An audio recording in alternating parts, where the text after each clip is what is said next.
Morning, everybody. It's 7 o'clock. The US has announced that it's closing its embassy in Kyiv today and instructing employees to shelter in place because of Russian air attacks. Plus, a big day for the economy. The latest inflation figures are being published right now. And the government here considers a ban on social media for under-16s. We'll be speaking to the Science Minister, Peter Carl, in a few moments' time. Certainly will. It's Wednesday, the 20th of November.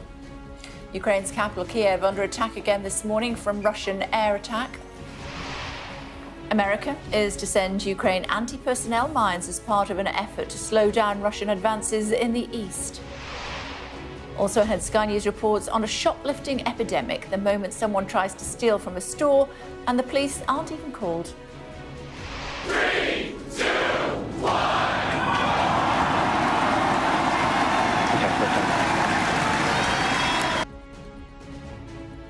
A step closer to Mars and a demonstration of closeness between the president and the world's richest man. And ice and snow brings school closures and disruption to travel. Forecasters warn that there's more to come.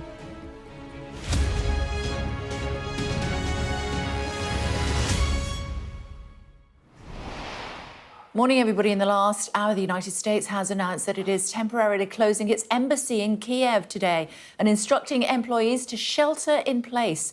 That's after receiving what it describes as specific information of a potentially significant air attack. Overnight, Ukraine's military says Kyiv's air defence units were deployed in defence of the city. Witnesses told Reuters news agency they heard multiple blasts. Meanwhile, President Biden has said that the US will provide Ukraine with anti-personnel mines in the hope they will slow down Russian advances in the east of the country. US officials say that Ukraine has promised not to use the mines in densely populated areas. It follows claims from Russian officials that Ukraine has fired US-made long-range missiles into their territory just days after President Biden gave them permission. Sean Bell, our military analyst, is with us. Sean, what do you make of today's announcement? Yes, good morning, Kay. I mean, the announcement today largely has been around the mines. This is not really new. The US has been providing anti-tank mines for quite some period in the war. I think the key thing about the anti-personnel mines is there's a lot of sensitivity around these because they can obviously damage the civilian population. The one thing about the US mines that's different is they have battery-operated initiation charges. So once the battery goes dead, they're actually they're no harm at all now. And I think that's one of the reasons why the US has been happy to provide them. But really, they are something that, with Ukraine in retreat, they're a very worrying sign of just how difficult life is at the moment for the Ukrainians. As for the ATACMS missiles, well, yes, the Russians have said that they shot 5 out of 6 out of the sky already. I have to say the US have turned around and said there's evidence that 2 out of 8 got shot down.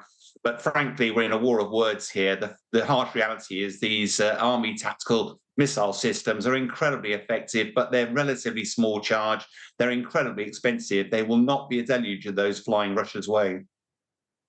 More specifically, the credible threat, according to the Americans, which has prompted them to close their embassy temporarily in Kyiv.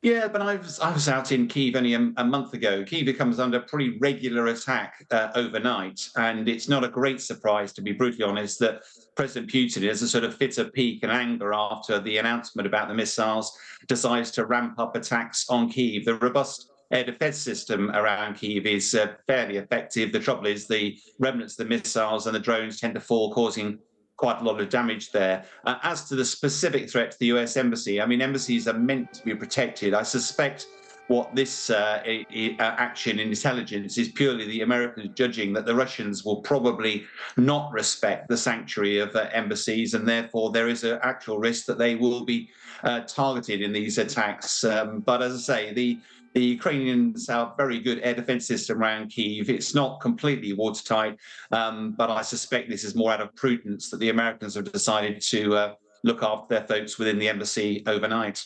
OK, for now, thanks very much indeed. And at 7:30, we're going to be speaking to the Ukrainian MP, Kira Rudik.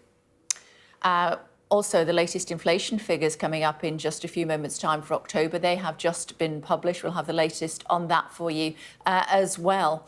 And Gareth will be with us as well in just a few moments' time with all today's top stories, including the latest. Let me just tell you what that is.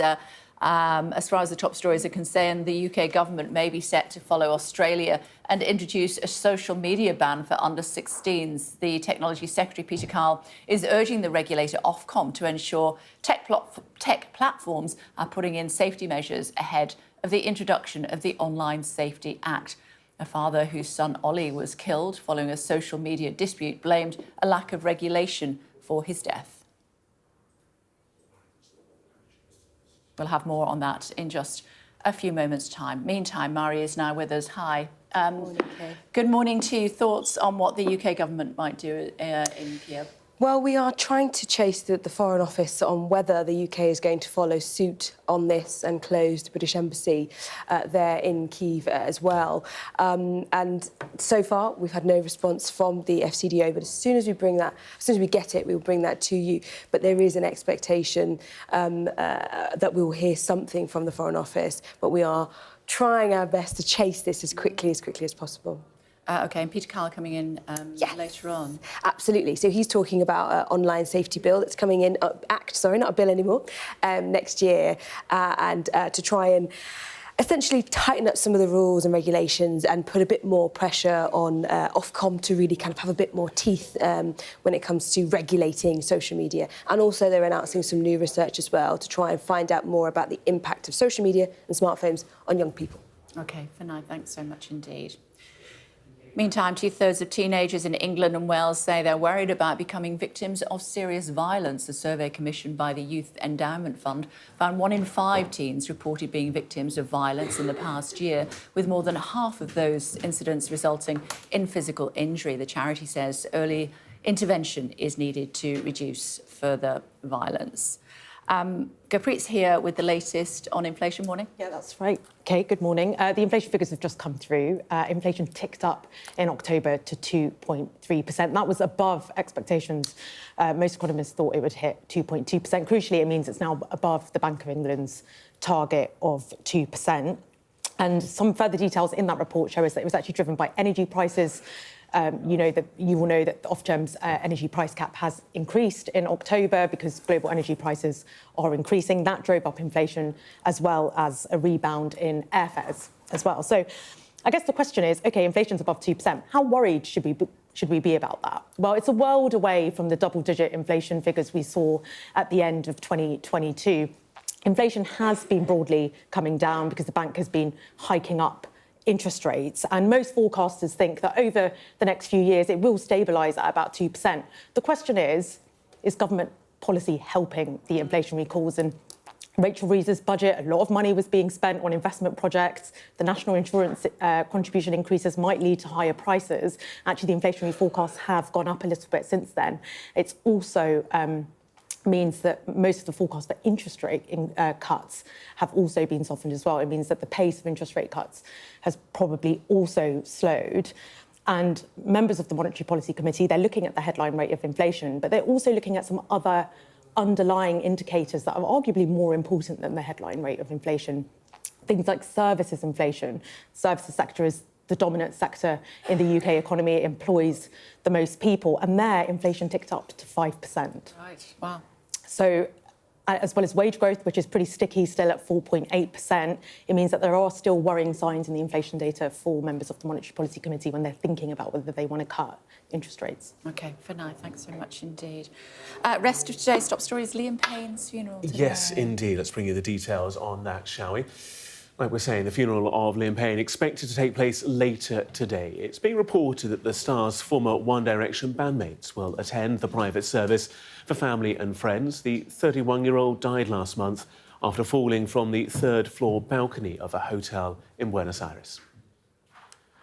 A human rights campaigner who's been appointed by Harrods as an advocate for survivors of alleged abuse by Mohammed Al-Fayed As told Sky News, there may be more victims. The department store says more than 290 individuals are engaged in its claims process against the former owner. But speaking to Sky's Sarah Jane Mee, Dame Jasvinda Sangera said that more women may come forward. Currently, in the Harrods process, there are 290 women. However, what I will say is view that with caution, because there will be, in my experience, many women out there who have yet to report. You know, there'll be many women who are sitting on their reporting for a number of reasons. We know it takes a lot of courage to disclose.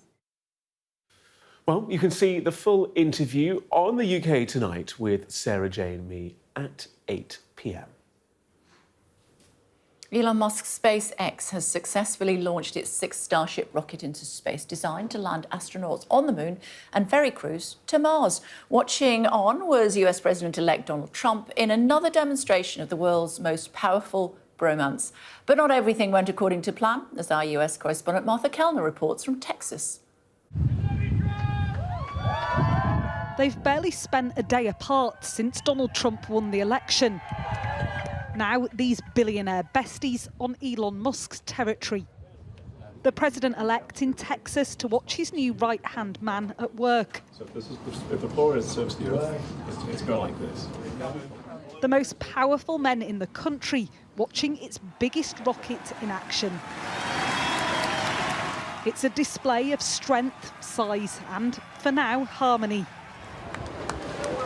On the beaches of South Padre Island, hundreds gathered for a spectacle, hoping to see the so-called chopsticks manoeuvre. Last month, the rocket booster returning to the launch pad. But this time, a setback. And unfortunately, we did not have a pass on those commit criteria. The booster splashing in the water. And what an incredible view of splashdown. All three down to two. The Starship itself, though, successfully intact as it plunged into the Indian Ocean. Musk hopes one day to send this rocket to Mars. I can't even explain it, how awesome it was. Do you think the closeness of Donald Trump and Elon Musk is a good thing for the future of the country? It's actually, it's definitely a good thing for the future of the country. We need to have people like them that aren't going to stifle our ability to create, be innovative, look to the future. Until now, the number of Starship launches has been limited. The environmental watchdog's concerns about nearby wildlife and water pollution curbing Musk's ambitions. But now he's in government. Could he cut the red tape himself?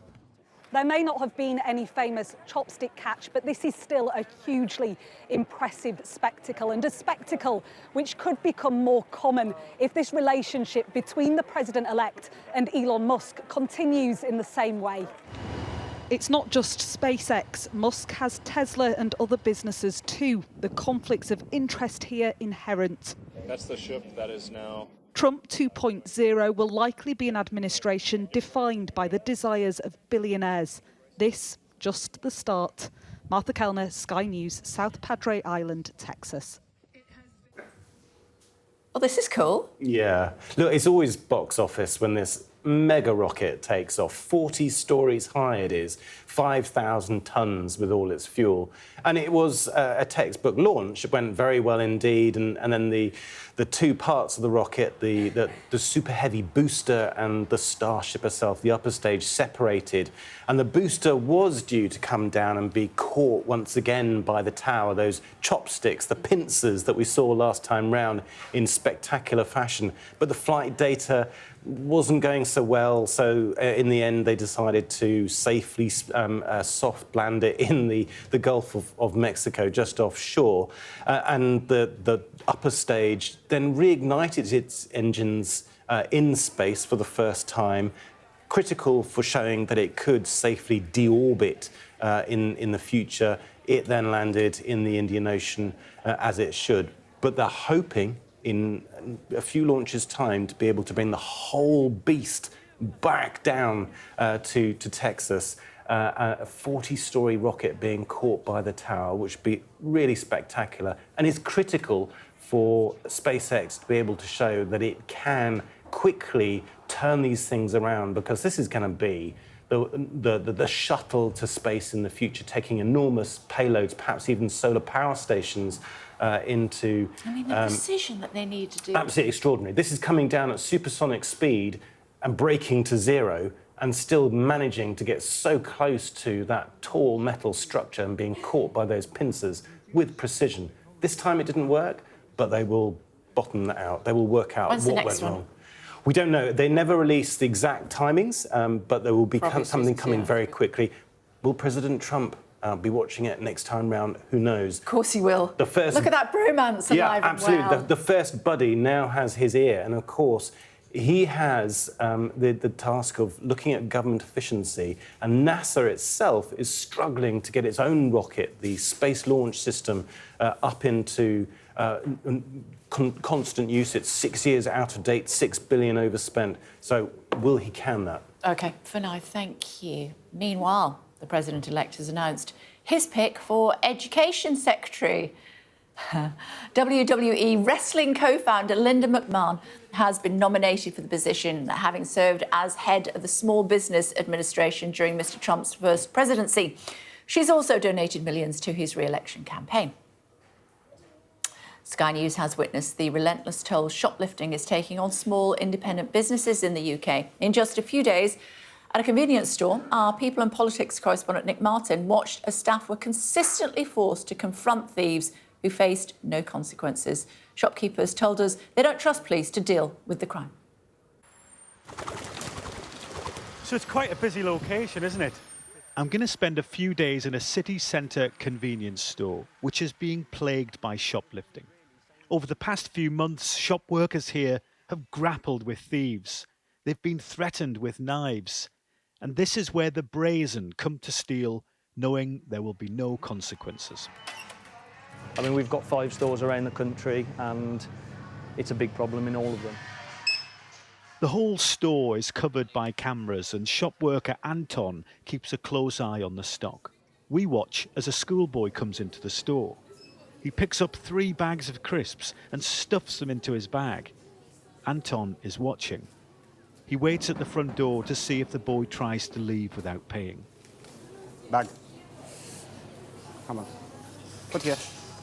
Everything. Okay, yeah.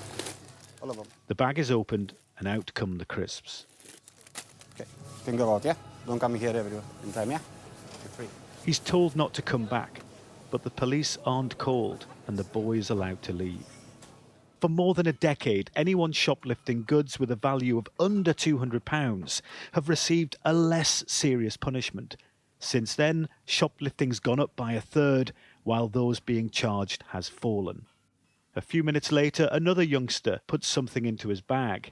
Anton is poised again. Yeah, don't come here anymore. You're on the CCTV. Get out. The boy responds by laughing. But this is no joke for independent retailers like Ricky Dougal, who owns this store. What's generally the response from the police when you call them about an incident? The police do not want to know, really. When they do come out, they don't want to do anything about it. Retailers are fed up, as an exclusive Sky News and Association of Convenience Stores survey shows. 80% of shopkeepers surveyed had an incident of retail crime in the past week. 94% of shopkeepers say in their experience shoplifting has got worse over the last year. 83% of them are not confident that the police will take action against the perpetrators of retail crime on their premises. The government says it wants to introduce stronger measures to tackle shoplifting, as well as introducing a separate offence for assaulting shop workers. Retailers say this kind of thing cannot continue, that shoplifting must have consequences if the problem is to be properly tackled. Nick Martin, Sky News. For the government this morning, the Science and Technology Secretary, Peter Carr, it's good to see you. Thanks for joining us. Your reaction, first of all, to the news that the US Embassy is being closed in Kyiv for now and those inside being told to shelter in place.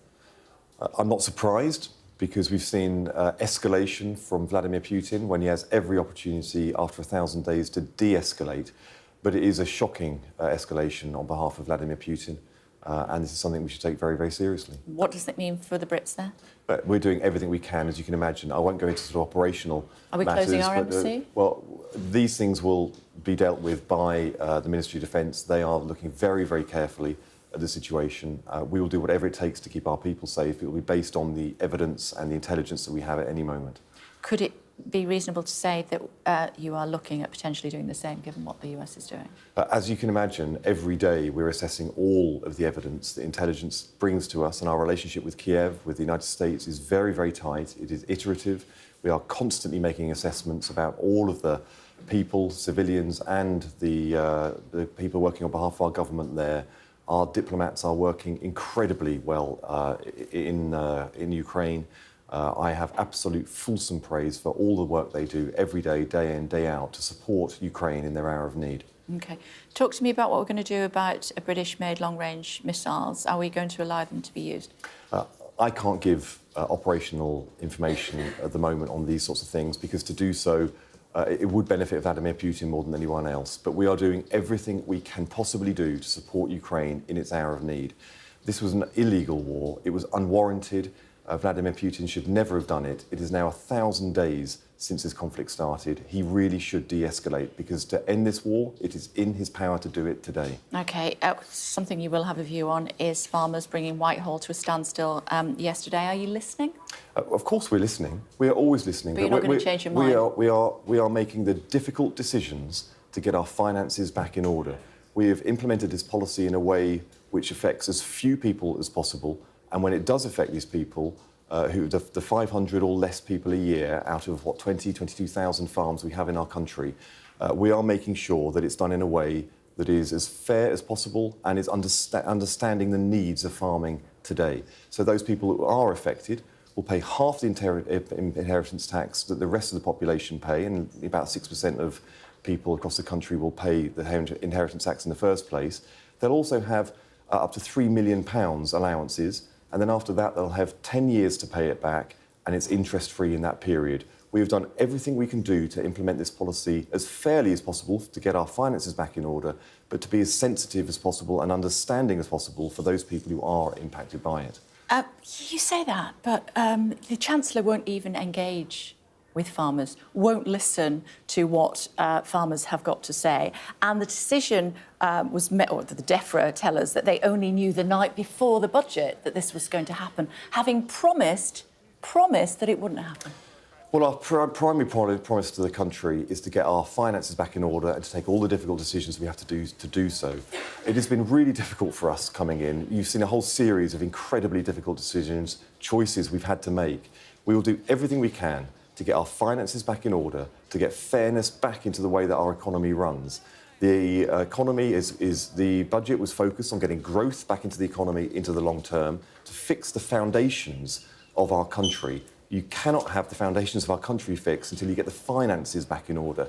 We've done that within the first few months of this government. Now, going forward, when you do get growth into the economy, you will see how fairly we distribute that, get our economy going for everyone so that working people are benefiting from all the best of Britain in 2020s. Because at the moment, we inherited a situation where the economy was broken, working people were paying the price, and nobody was benefiting. And our economy, Britain, was not delivering for our country in a way that we should do when we're maximising all the potential we have as a country. We have so much faith in our country to succeed, but we were being limited by being held back by the way our economy was being run, the chaos and instability promises that before. You can't keep. I mean, the MP for Streatham and Croydon North, I'm not sure what he knows about farms, but there we are. He's the Environment Secretary, and he promised not to scrap tax breaks for farmers, promised on 2 occasions this time last year. Well, we've inherited a situation that was far worse than we expected when we came in. We discovered a £22 billion black hole in our finances. We had to take these difficult decisions. In my area, I discovered... It wasn't 22 billion. In my area alone, I discovered over £1 billion of unfunded costings that were inherited by the predecessors. So why they make were promises that you can't keep? Because we didn't know this. When I got in, Kay, I tell you, when I came in and went through the finances of my own department, I discovered verbal commitments that were made to spend over £1 billion. There wasn't a single penny allocated by the Treasury. You know, Boris Johnson made these claims, Rishi Sunak made these claims, Jeremy Hunt made these claims at the dispatch box in a budget, and the money was never allocated. So I had to make decisions. Do I cut existing funding from my budget? Do I carry on the smoke and mirrors that they've done? Or do I be honest with people and admit that this money never existed in the first place? This is just one of the situations that we inherited because of the chaos and instability, the ill-informed mismanagement of government from the predecessors. We've done all the difficult decisions over the summer. We got all of this out into the light. In the budget, we fixed the foundations. Now you can see that we are facing the future and we're doing what it takes to get growth into the economy. We've already had companies like Amazon pledging to invest £8 billion into our economy. So people with the skills and the investment potential are now turning to Britain. That's because of the actions that we've taken. So you decided to nick money off pensioners, and the latest modelling from the Department of Work and Pensions suggests 100,000 extra pensioners could be in poverty by 2027. That doesn't take into account all the mitigation actions that we're taking. Pension credit needs to be taken up by more pensioners, and we're doing everything we can do. 152% increase in uptake in pension credit. We're still working flat out. Believe me, Kate, we didn't come into government to do these kind of things. But if we didn't take these decisions, then pensioners, farmers and everyone else in our country would pay the price into the long term. We're doing what it takes to build the foundations of our economy, to get it right, so that we can get growth into the economy, distribute it fairly, invest in our public services, because whether you're a pensioner or a farmer, you need an NHS that is working. You need an economy that is working. You need all of our public services, including roads and transport, are working. And indeed, we need pensioners to thrive into the future, which is why we've committed to the triple lock, the pension credit. We're trying to get uptake on it, which the previous government didn't do. We're doing it was a Tory policy, triple lock. And we are keeping it because we believe that pensioners should benefit and be protected into the future. I know you want to talk about online safety. Our Tamara Cohen has interviewed Stuart Stevens, whose son was murdered by 3 other teenagers after a dispute on social media. He believes that he lost his son because of weak governance and wants to see further restrictions on social media and phones in schools. What would you say to that? Well, I have complete empathy with what he has gone through. I mean, I think what he's been through is shocking. It is incredibly disturbing. Just this week, I met for the second time groups of parents who are victims of social media harm. It is so disturbing to be with them and hear their individual stories. So I've enacted the power. I'm the first Secretary of State to enact a power where I can give the government priorities to the regulator. I am demanding that the regulator be more assertive when it comes to protecting children online, making sure that they get safety baked into these products that come out of social media companies from the outset. Safety needs to be baked in before the release of products and services. So I'm requiring the implementation of the existing laws which are ongoing to make sure that the Ofcom is doing so in a way that safety is there at the outset. Increasingly, you're going to see from me, so we talked last time about intimate image abuse, so that algorithms have to show that they are actively protecting people from things like intimate image abuse. Increasingly, you're going to see from me this being applied in different areas of online activity when it comes to social media. We need to make sure that these products aren't released and then the harm's understood after release. So also today, I'm launching a feasibility study so I can see where areas of evidence are lacking, so that I can use the power I have on behalf of government to start building an evidence base so we know precisely how children and vulnerable people are being impacted by social media, so we can take precise measures to keep them safe. I don't want to go to things like blanket bans because I want people to benefit from all of the opportunities presented by modern technology, but where there are harms, I will keep everything on the table when it comes to keeping people safe. And I know you're going to come back and talk about that in a couple of weeks with us in much more detail. We're looking forward to that. What about adulthood, when kids can use smartphones with social media, increasing that to 16 from 13? I'm keeping all options open. The problem is at the moment there's very little evidence. We know that some people, because you've just given an example of some of the grotesque impacts that happen, some of the real victims, you know, it does lead to loss of life in certain circumstances. And I am very, very attuned to that. We need to know precisely what the impact is because, and it's a frustration of mine, that tech companies themselves aren't building this evidence. I mean, if I was producing products that we're used by more than half of teenagers, sometimes 10-year-olds, sometimes 5-year-olds, are having access to these products. I would want to know exactly what the impact that my products are having on those kids, on those people, particularly with vulnerabilities. They're not doing that. So I'm trying to do what I can do to find out where the evidence is behind the impact that social media has on children, young people and people with vulnerabilities, so that I can build policies that sometimes might be strident policies, but they need to be built on firm evidence, because the evidence just simply isn't there at the moment. And I'm open-minded as to what that means going forward. Already, guidance has gone out so that handsets shouldn't be used in schools. I think that's working.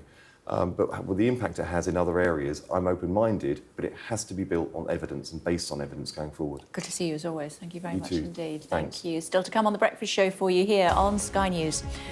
The Ukrainian MP Kira Rudik will be here in the studio to discuss the US Embassy warning about Kyiv under attack. Young people weigh in at the COP Climate Summit today. We'll ask if they're being ignored. That to come.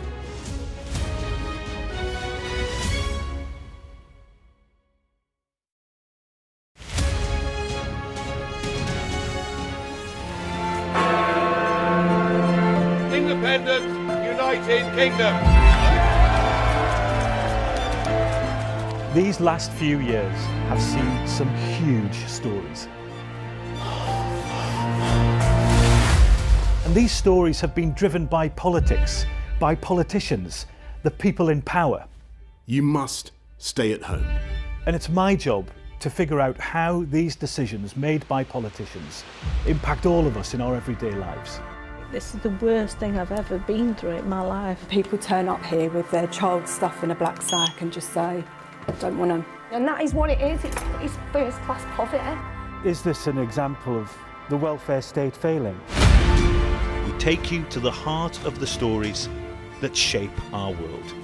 These are stories that affect us all. Millions of children are now having to catch up. Some stories have changed all of our lives. Because like the residents, the staff are being infected. Politicians, they make decisions all of the time, and it's our job to hold them to account. I wonder if you will take this opportunity to apologise to those families. But in the end, the real power doesn't actually lie with the politicians. The real power lies with the people. I'm Nick Martin. I'm the People and Politics correspondent at Sky News. Our app gives you the very best of Sky News wherever you are. Breaking news, videos and analysis. Evidence of the crisis. Podcasts, watching us live. I'm live in Jerusalem. Wherever you get your podcast. All in one place and all at just the touch of a screen. The Sky News app. Get the full story first.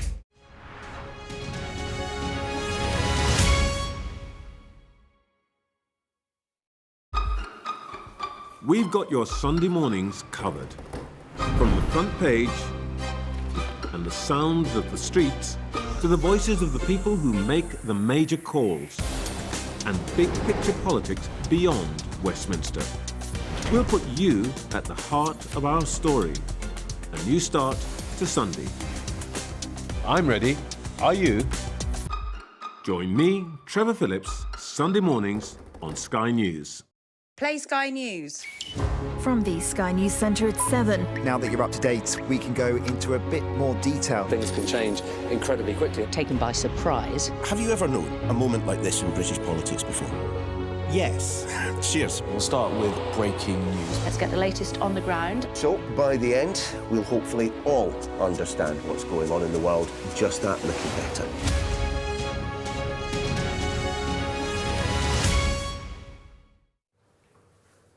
Hello again, everybody. Welcome back to The Breakfast Show. In just a moment, we'll be speaking to the Ukrainian MP, Kira Rudik, about the latest situation in Kyiv. That to come in just a moment. Before that, though... First now, our top stories for you this morning. The US is temporarily closing its embassy in Kyiv after receiving what it says is specific information on a potential significant air attack. Overnight, Ukraine and Russia exchanged a series of air attacks. Elon Musk's SpaceX has successfully launched another unmanned Starship test flight. The rocket's designed to land astronauts on the moon and ferry crews to Mars. Watching liftoff live in Texas was Musk. Alongside him was President-elect Donald Trump. Inflation has risen sharper than predicted to 2.3% in October. That's up from 1.7% in September. Economists say the hike is due to rising energy prices. And yellow warnings for snow and ice will remain in place across many parts of the UK this morning until 10 a.m. The Met Office predicts difficult travel conditions for northern and western Scotland, southern and eastern England and most parts of Northern Ireland and also of Wales.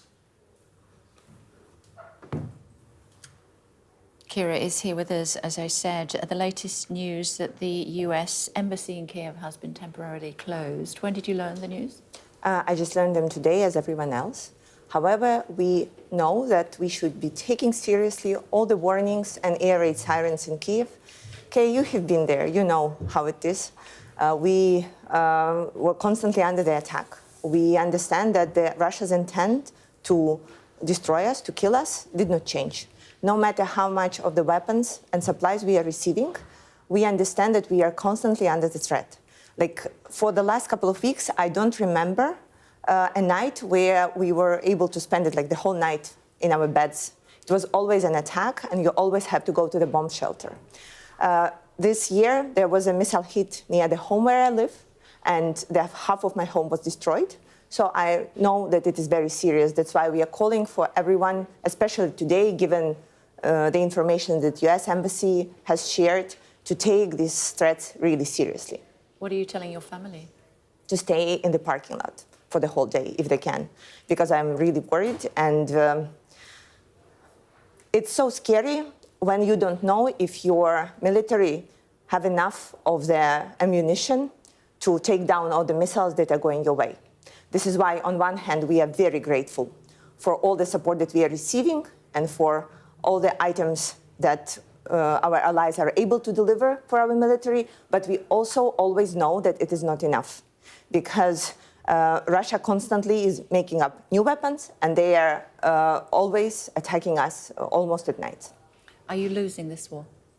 No, we are not. You know, there were so many times when the world did not believe in us. But the most important thing is we believe in ourselves, and we believe in our military, and we believe in our allies, and we are ready to fight, and we continue fighting. How concerned are you that support from the US will dry up when the new president takes charge? We are very concerned, that's true, because the promise to end the war in 24 hours can only work in one way: if Russia is pulling their troops, if Donald Trump will be able to pressure Putin, so he will pull back. Are we sure that that would happen? We don't know. Otherwise, ending war in 24 hours would mean that we will have to capitulate, and we are not going to do that.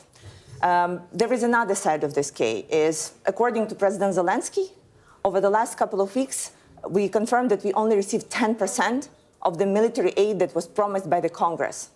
And it is scary that our military are planning with, that they will be fighting with 100% of the weapons, and they only get 10%. And this is why we are calling for both current and future US administrations to figure out the way of how we can receive everything that is being politically promised. What more do you need from the UK? Well, get us the wide-range missiles, air defense systems, and we will use them for good. What do you think? How frustrating is it that there has been what would appear to be a delay? It is frustrating, and you know, the most complicated part is when you're coming to the front line. You are talking to your soldiers, and they are asking you, people who are sacrificing their lives, who are risking every single day, they are asking you, what are we doing wrong? Why, 2.5 years of full-scale invasion is not enough for politicians to make rapid decisions, and then for bureaucrats to execute, and for logistics to work the way that we will receive what we need, so we will not have to fight the enemy empty-handed. And the frustrating part, Kay, I don't know when to answer. I'm telling them that politics is complicated and geopolitics is slow, but the truth is, as of right now, everything that needed to happen to persuade people already happened. And it's only a matter of the political decisions right now of would we get the weapons that we need to protect the security of Europe or not. We're hearing that President Putin has signed a decree to lower the threshold for the use of nuclear weapons. How concerned are you about that? Well, I have a backpack for the nuclear attack at my home, as many Ukrainians do. We have been afraid of the nuclear escalation since the day one, And Putin has scared us with that since the day one. We are more afraid that we will not receive the weapons in time than the threat that Putin is putting. He is delivering this message not to us, he is delivering to the West. And we hope that though everything should be taken seriously, it will not stop our allies from delivering what is so necessary for us to defend ourselves. What's in the backpack? There are many cans of, many items of the canned food, water, and the gloves and the socks that you have to change often, the mask, and some stuff for the family. Okay. When I interviewed your president, he said that he had no interest in negotiating with President Putin. He's going to have to, isn't he? The main question for him and for all of us remains the following: who or what will make sure that Putin will keep his part of the bargain? You know, yesterday there were 1,000 days of the full-scale invasion, and for us, it was scary that we learned so many lessons that we are unable to share with the world. We know that you cannot negotiate with Putin because we already done it in 2014, and we know where it led us. He only recouped, he gathered his forces and attacked us again. So right now, it's not a matter of negotiations or talks. It's a matter of how do you make sure that Russia will execute on whatever is there on the table. And before you know this, because before there is a certain way of pushing Russia to keeping their part of the bargain, it will be just talks and Russia will continue attacking us. You will remember this clip that we're going to show. It was 18 months ago when I came. And we were filming in the square. We were just about to go live on air and this happened. Saw the room yesterday, actually. Yes, usually to where was it? Not far away. Do we need to go?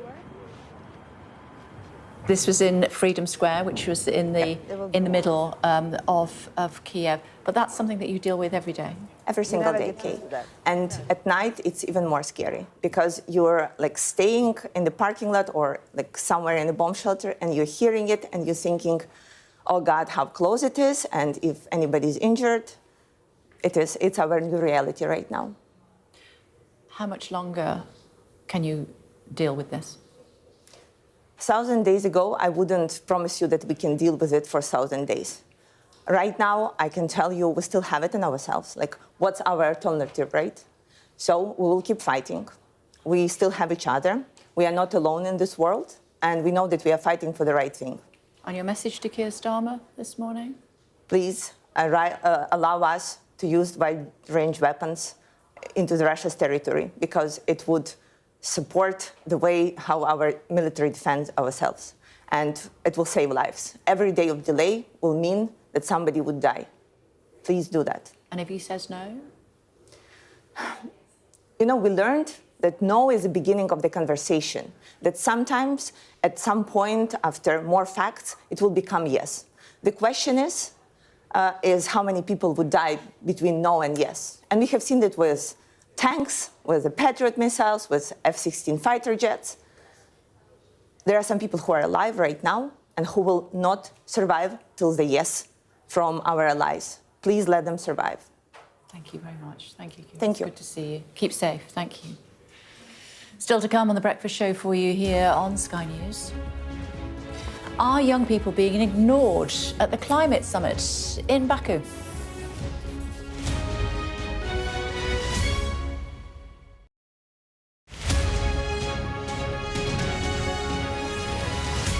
I'm Adam Parsons, Sky's Europe correspondent based here in Brussels. I've witnessed migration across Europe close up. I'm James Matthews and I'm Sky's US correspondent based here in Washington, D.C. Mr. Musk, has your ignorance and ego cost Ukrainian lives? Free, wherever you get your news. I'm Ivor Bennett, Sky's Moscow correspondent. Why do you support Vladimir Putin, Mr. Seagal? I'm Connor Gillis, Sky's Scotland correspondent. Sky News, the full story first. Welcome to the world. Our new podcast, starting now. It's very exciting. Every week, we'll be reporting from the world's trouble spots. We get to hold those in positions of power accountable, and we get to ask the questions that the audience, the listeners, want to know about. And that's why it is so important that people tune in, come along for the road, come along for the journey. It'll be fun.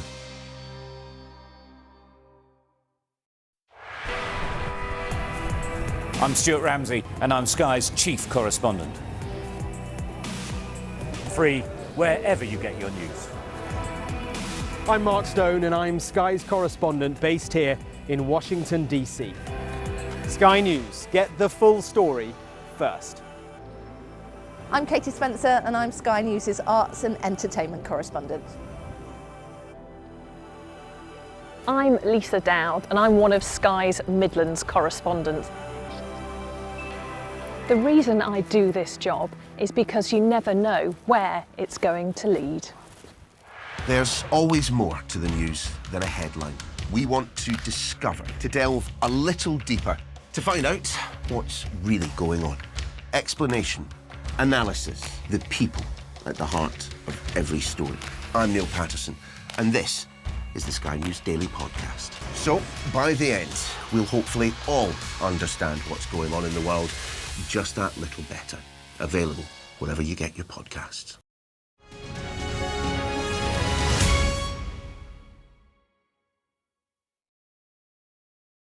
The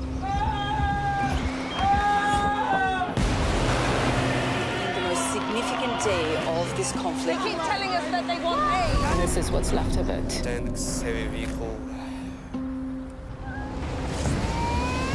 Why only in America? People want their country to work. You want a job in a normal life. Why are these homes empty? I want you to be honest with people. That has happened within minutes. Sky News, the full story first. Free wherever you get your news.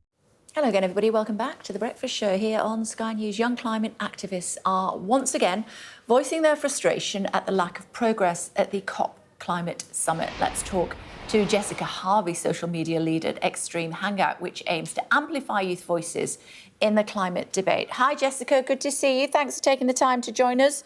Tell us about your organisation, first of all, and what you stand for. So here at Extreme Hangout, we're all about giving young people a voice.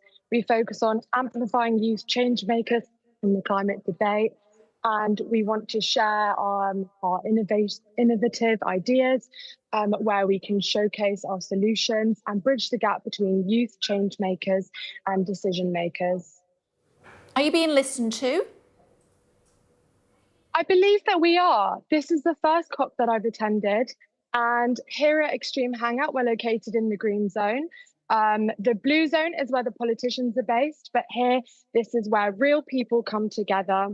And I'm incredibly inspired by the voices that we have here, and we welcome people from all backgrounds, and all voices are welcome. And I do believe that through our conversations and panels and workshops that we're hosting, we are making our voice known. And I do believe that we will be heard through this.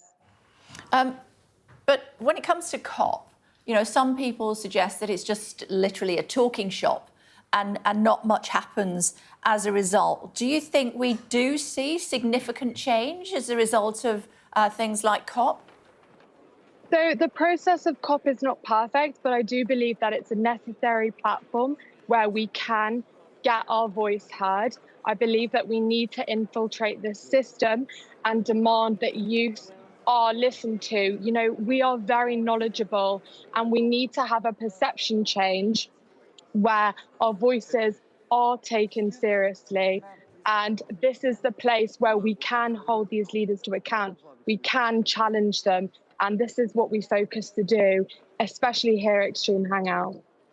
The thing is, though, Jessica, you know, when you have the president of the country that's hosting the conference saying that natural gas is a gift from God, that's a bit of a challenge, isn't it, to get over that? It is a challenge, but I think it shows the reality of the world in which we live. We do rely on fossil fuels. And so I believe that this pushes the conversation to the forefront of the media debate. And we will not let us youth be silenced. We will not allow us to be pushed out of this space. In fact, what we need to do is come here and challenge these leaders and debate how we can reduce our reliance on fossil fuels, remain strong, remain loud, and make some noise. And Jessica, what would you view as a successful COP summit at the end of this process? I think success is relative. I believe that for Extreme Hangout, what we want to do is give a space to people, especially marginalised communities, who don't necessarily have a platform. So to me, a successful COP will be meaningful discussions, and hopefully we can push forward the youth clause. So the UK were the first government that have signed up to this youth clause. And my hope is that we will not be youth washed. We will be taken seriously, and action can translate, come back home. We can be involved in all sorts of levels, from local to national, and that we will be listened to. So I just hope that me, alongside all of my youth colleagues and the change makers that I've met here, are taken seriously. OK, Jessica, it's good to talk to you. We must leave it there, but thank you very much indeed for joining us this morning. Good luck with the rest of the conference. Thank you. Thank you. Bye. Bye. Thank you. It was snowy yesterday. What about today morning? It's still very cold. We saw that snow, lots of pretty pictures, lots of people enjoying the weather. There was some minor disruption. We saw schools, mostly in Wales, but across the country, shut. And forecasters are now saying that much of that snow will turn to ice, so we can expect snow and ice yellow weather warnings up until about 10 o'clock this morning, so throughout that rush hour morning period, some of them in the east of England lasting through to midday, but spread right across the country, southern England, the Midlands, most of Wales, parts of northern England and northern Scotland too. They said there we can expect to see 20 centimetres of snow throughout the week. So yeah, heavy snow. In terms of that's 8 inches, isn't it? It's a lot, yeah. Good maths, quick. In terms of what those warnings actually mean, they're expecting untreated pavements, potential power cuts in more rural areas and travel delays. So the advice generally, if you're driving, is to take blankets, food, chargers, water. Cyclists, take those main roads and avoid those potentially slightly more treacherous back routes. And if you're out walking, be careful of icy surfaces. I should also say that throughout the course of the week, the UK Health Security Agency, which is different to the Met Office, have issued their first cold weather amber alert. Really, that advice is to vulnerable people for health and social care services. They say that cold weather conditions can actually be dangerous and could cause a rise in deaths. So lots of people will still be waking up to snow this morning. Some of them will be enjoying it, but the advice is to take care, plan your journeys and think about the weather. OK, for now, thank you. Any of you have woken up to snow or ice this morning? We want to know about it. You can scan the QR code, there it is, on your screen right now, to send us a message via WhatsApp or send us an email, news@sky.com, by sending us your video footage, photographs or audio. You, of course, agree. We can publish, broadcast and edit material. That's the legal stuff at the end. But literally, we want to see your pictures and we'd love to share them with our audience right around the world. Wilf's here. Hi, Wilf. Do you like the snow? I do, but you've got to be fully committed to it. It's kind of a bore when it's in London and you're on your way to work. It's great if you're, on holiday or it's the weekend and you're by a hill. But let's face it, we're not very well prepared for it typically in this country. It's an interesting snapshot actually to some of those other countries that have way worse snow, way more regularly, but they don't affect your life as much as it always seems to here. So in the right circumstances, I love it. That's my answer, Kay, on that. Good. What have we got to look forward to today on your programme? Expert analysis on the weather, like that, you'll be pleased to know. But also we'll be diving into the inflation numbers, 2.3% ahead of expectations, which was 2.2%. So only slightly ahead, but did look quite a lot ahead of last month, at 1.7%. But that was largely expected. We'll discuss what that means going forward for interest rates, but also pause a little bit on the comments from Andrew Bailey, the Bank of England governor, yesterday, where he did say that the British Retail Consortium was right to warn of possible job losses from the budget. So I want to dive into that and the inflation data and some of the other changes in the budget in more detail. Ed Conway hopefully will be joining us for all of that. We'll also be going into detail with Thomas more about all the latest from SpaceX, all things space, all things Elon Musk. Looking forward to that discussion. We'll be building up to PMQs. Kay, do you know who's facing off against Angela Rayner today? Yeah, that's what I thought as well. Kemi Badenoch? No, because of course it's Deputy PMQs and it's Alex Burghardt for the Conservatives.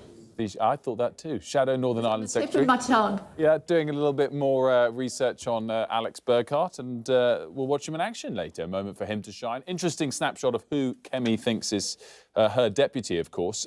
So we'll be watching PMQs or deputy PMQs today, and also, of course, the very latest on Russia, Ukraine, and that headline warning about the embassy. All to come from 10. Just before you go, Gareth wants to tell you about accents. Apparently, if you're from Scotland, Ireland or the northeast of England, you're apparently better at being able to detect them. Detect accents. Apparently us from the deep southeast can't discern an accent, bro. I can imagine you doing quite a good accent, Wilf. Of what?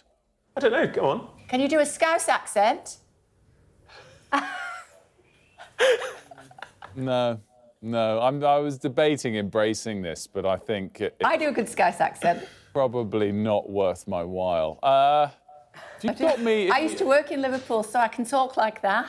Pechnach? Yeah, no, that's rubbish. It's overdone there, overdone. Yeah. You must be able to do a strong Brummie, though. I can do a strong Brummie because I am a Brummie. So a couple of wines and I get very strong Brummie. No, that's why we don't get it until after 10.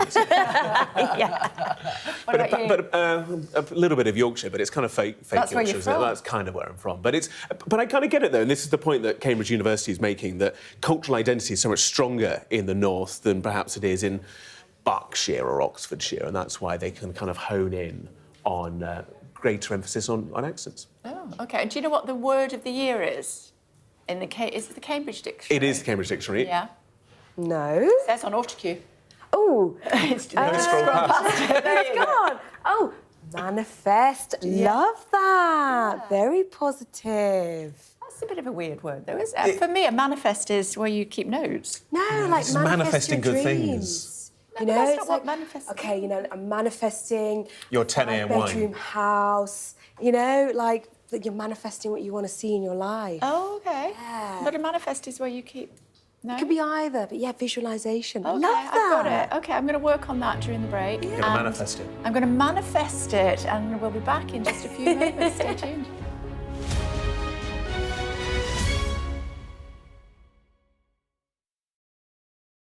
We arrive.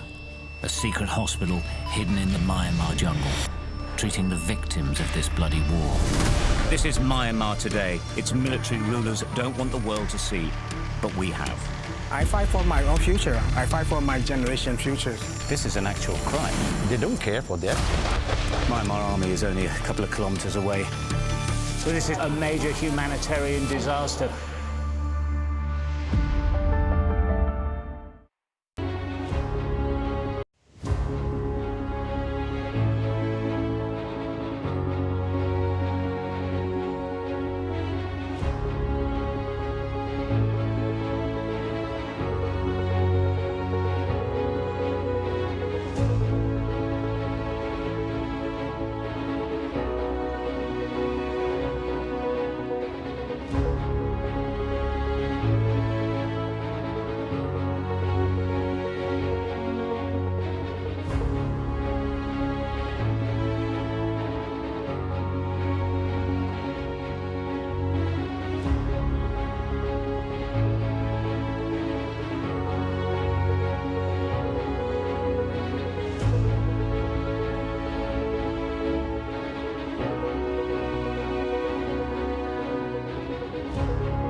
Morning, everybody. 8 o'clock, the US has announced that it's closing its embassy in Kyiv today and instructing employees to shelter in place because of Russian airstrikes. The former head of the British Army, Lord Dannatt, will be on the show to discuss that and the use of British-made missiles in Ukraine.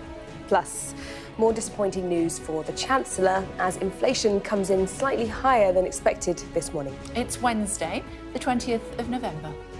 Ukraine's capital, Kyiv, under attack again this morning from Russian air attacks, prompting a call for Britain to allow weapons use. Your message to Keir Starmer this morning? Please allow us to use wide-range weapons into Russia's territory. Also ahead, Sky News reports on a shoplifting epidemic, the moment someone tries to steal from a store and the police aren't even called. 3, 2, 1.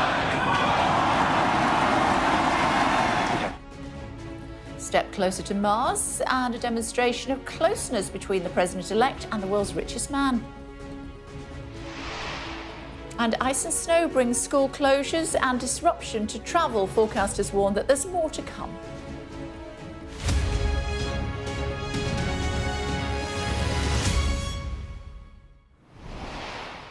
Morning, the government says it's closely watching the situation in Ukraine after the US said it was temporarily closing its embassy in Kyiv today because of Russian air attacks. The Science Secretary, Peter Karl, told this programme in the last hour that Russian airstrikes on Kyiv were a shocking escalation from Vladimir Putin. And we heard an appeal from the Ukrainian MP, Kira Rudik, for the UK to let it hit Russia with British-made long-range missiles. Our chief correspondent, Stuart Ramsey, is in Kyiv for us, joins us now live. Hello to you, Stuart. The threat higher today? It does appear so. I have to say that we have been expecting, or there's been lots of discussions about the fact that Kyiv could easily be a major threat once again, and perhaps once this long-range missile permission was given, that threats would increase. Well, it appears that that is the case. The US Embassy is closed right now. The staff have been told to stay at home because of a specific significant attack. This is information that the Americans have, that of a specific significant attack on Kyiv at some point today. Now, of course, I mean, we don't know where that intelligence comes from. We don't know any details at the moment, but it's enough for the Americans to tell the staff to stay at home.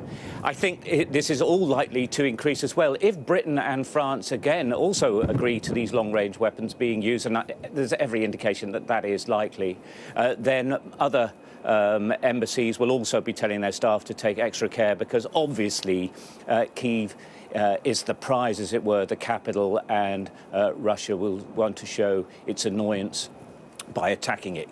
Never forget, of course, that all the major cities here are within range of Russian missiles, and from time to time, all of them are being hit pretty much on a not necessarily daily basis, but weekly basis, monthly basis for certain. So a rising of tension here in Kyiv, but I have to say most people here have been talking about it and perhaps to a degree expecting it. OK. Stuart, for now, thank you. In the last hour, I spoke with the Ukrainian MP, Kira Rudik. Your message to Keir Starmer this morning? Please allow us to use wide-range weapons into Russia's territory, because it would support the way how our military defends ourselves, and it will save lives. Every day of delay will mean that somebody would die. Please do that. And if he says no? You know, we learned that no is the beginning of the conversation, that sometimes, at some point, after more facts, it will become yes. The question is how many people would die between no and yes. And we have seen that with tanks, with the Patriot missiles, with F-16 fighter jets. There are some people who are alive right now and who will not survive till the yes from our allies. Please let them survive. What is the government saying?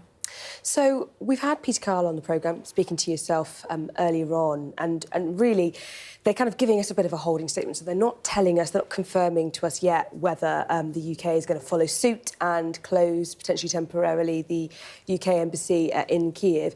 But when you were speaking to Peter Carl, he was outlining what he felt was quite a stark escalation from Vladimir Putin and some of the rhetoric and actions we've seen in recent days. And also then he went on to talk about whether Storm Shadow missiles might be used, ones that were provided by the UK. I'm not surprised, because we've seen escalation from Vladimir Putin when he has every opportunity after 1,000 days to de-escalate. But it is a shocking escalation on behalf of Vladimir Putin, and this is something we should take very, very seriously. What does it mean for the Brits there? But we're doing everything we can, as you can imagine. I won't go into sort of operational Are we matters, closing our but, embassy? well, these things will be dealt with by the Ministry of Defence. They are looking very, very carefully at the situation. We will do whatever it takes to keep our people safe. It will be based on the evidence and the intelligence that we have at any moment. So we don't know? So we don't know yet. We are chasing. As soon as there is a line or even a holding line from the government, we'll bring it to viewers. But just for a bit of context for viewers who might be waking up now and trying to figure out what's happening. So the US has closed their embassy in Kyiv temporarily. That's because of intelligence about a significant air attack. And so that's the reason we are now talking about this. And as a bit of context as well, the escalation that was seen by the West as a bit of a kind of provocation was the use of North Korean troops in the Kursk region, 10,000 of the 50,000 that are there, kind of allied with Russia. And then once we ended up with President Biden allowing Ukraine to use US-made long-range missiles on Russian soil, Putin saw that as an escalation, and then he escalated the rhetoric, started talking about nuclear war. They amended their nuclear doctrine to essentially lower the threshold for use of nuclear weapons. And then yesterday, the Prime Minister in Brazil accused Russia of irresponsible rhetoric around that change of that nuclear doctrine as well. So that's some of the background as to why we're here and how we got here. OK, for now, thanks very much indeed. Thank you. Going to get more analysis on the latest from Ukraine with General Lord Richard Dannett. That in around about 20 minutes' time here on Sky News. Meantime, sharp rise in inflation figures. Gurpreet is here. Morning. Good morning, Kate. Yeah, so the headline rate of inflation, I'll get the numbers out the way first. Okay. It hit 2.3%, which is higher than expected. Economists were expecting it to come in at 2.2%, and crucially, it's above the bank's 2% target. If we're thinking about what drove that increase, well, the major one was energy prices. Ofgem, as you may know, increased the price cap back at the beginning of October because global energy prices are rising. We've also had a rebound in airfares as well. So that's contributed to the increase in inflation. I guess the question is, how worried should we be about this above target rise in inflation? And it's important to put it in perspective. We are a world away from where we were 2 years ago when inflation was in double digits, when it peaked at 11.1%. It has been coming down because the bank has been hiking up interest rates. But is the government's policy helping the cause? Rachel Reeves's budget has increased the inflationary forecast. Economists now expect inflation to tick up a little bit. We had big increase in public spending, also the increase in national insurance contributions, which the likes of Sainsbury's and Marks and Spencer's are saying is going to lead to higher prices. Yeah.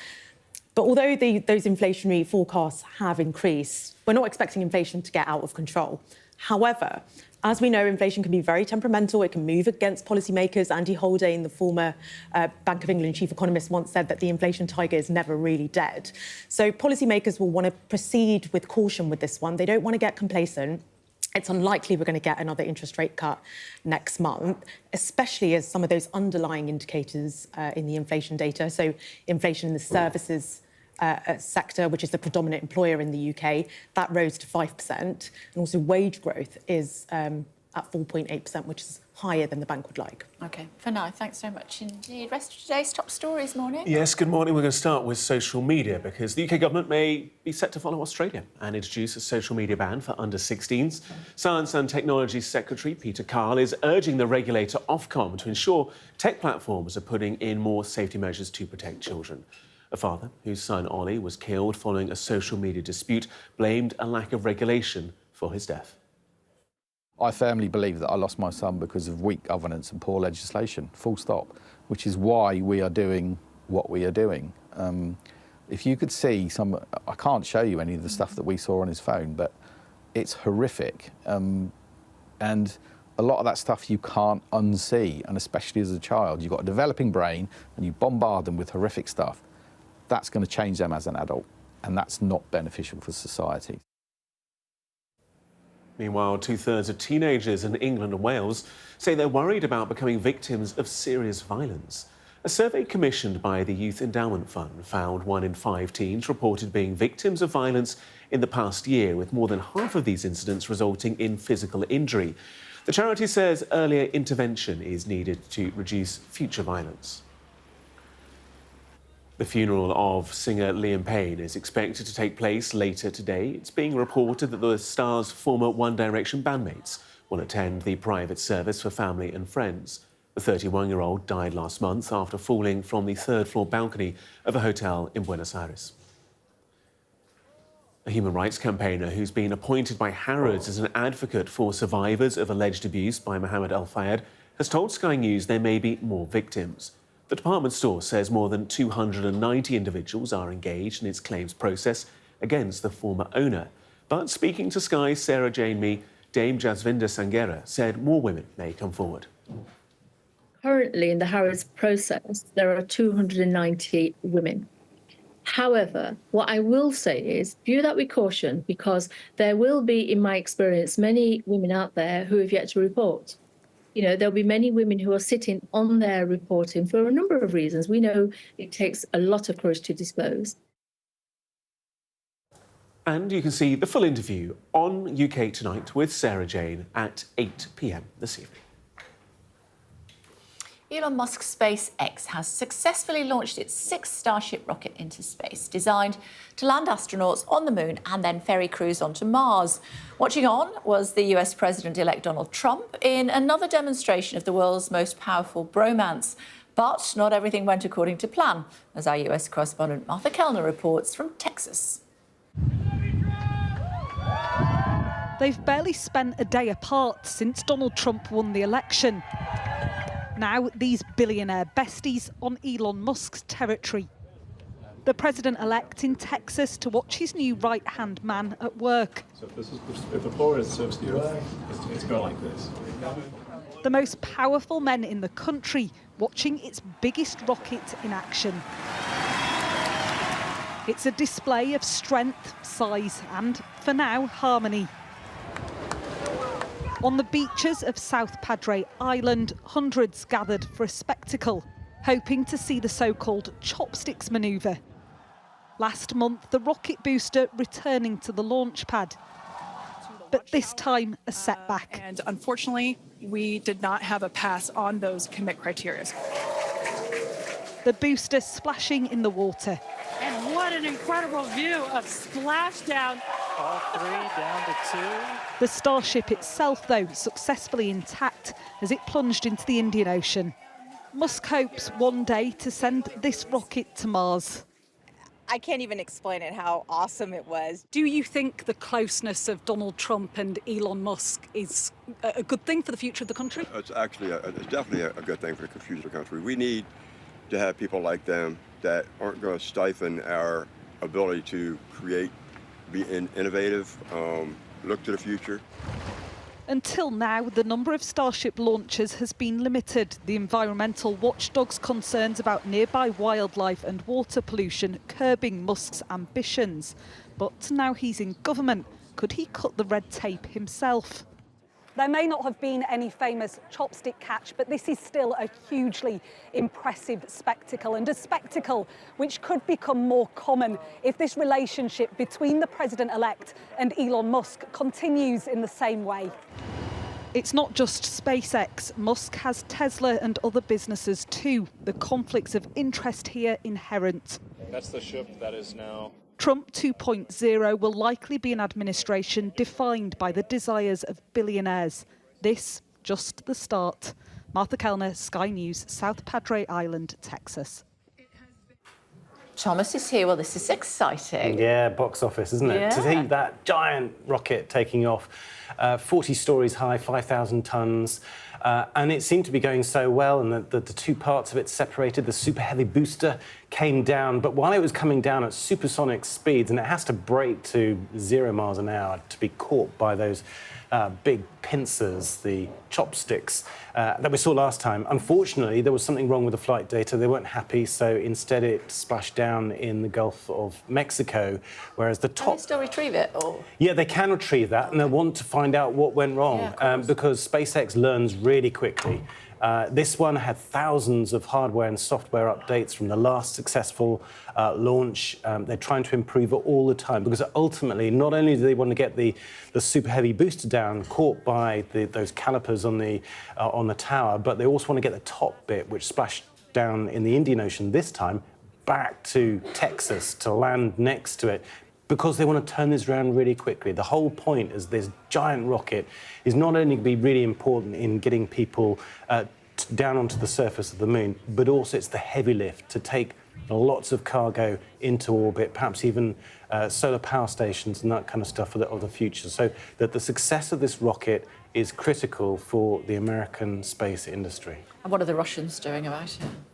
It's more the Chinese, actually, who are competing with the United States to be the first people back on the moon. 2030 is their date. At the moment, NASA is struggling to get its rocket up and ready. It looks like possibly that its plans for looping around the moon for the first time since the Apollo missions, but that might be now delayed until 2026. So their timeline is looking really tight if they're going to beat the Chinese back to the lunar surface. But this is a private... I mean, this is SpaceX, So this is SpaceX, yeah. And it's interesting, of course, that Elon Musk now has the ear of the next president of the United States. Now, what will he do about NASA? Because he's looking at government efficiency. And as I say, NASA has struggled with its big rocket. It's $6 billion over budget, 6 years late. Will he try and get his own Starship back there, centre stage, to perhaps take the astronauts to the moon after all? OK, let's see. For now, thanks very much indeed. Thank you.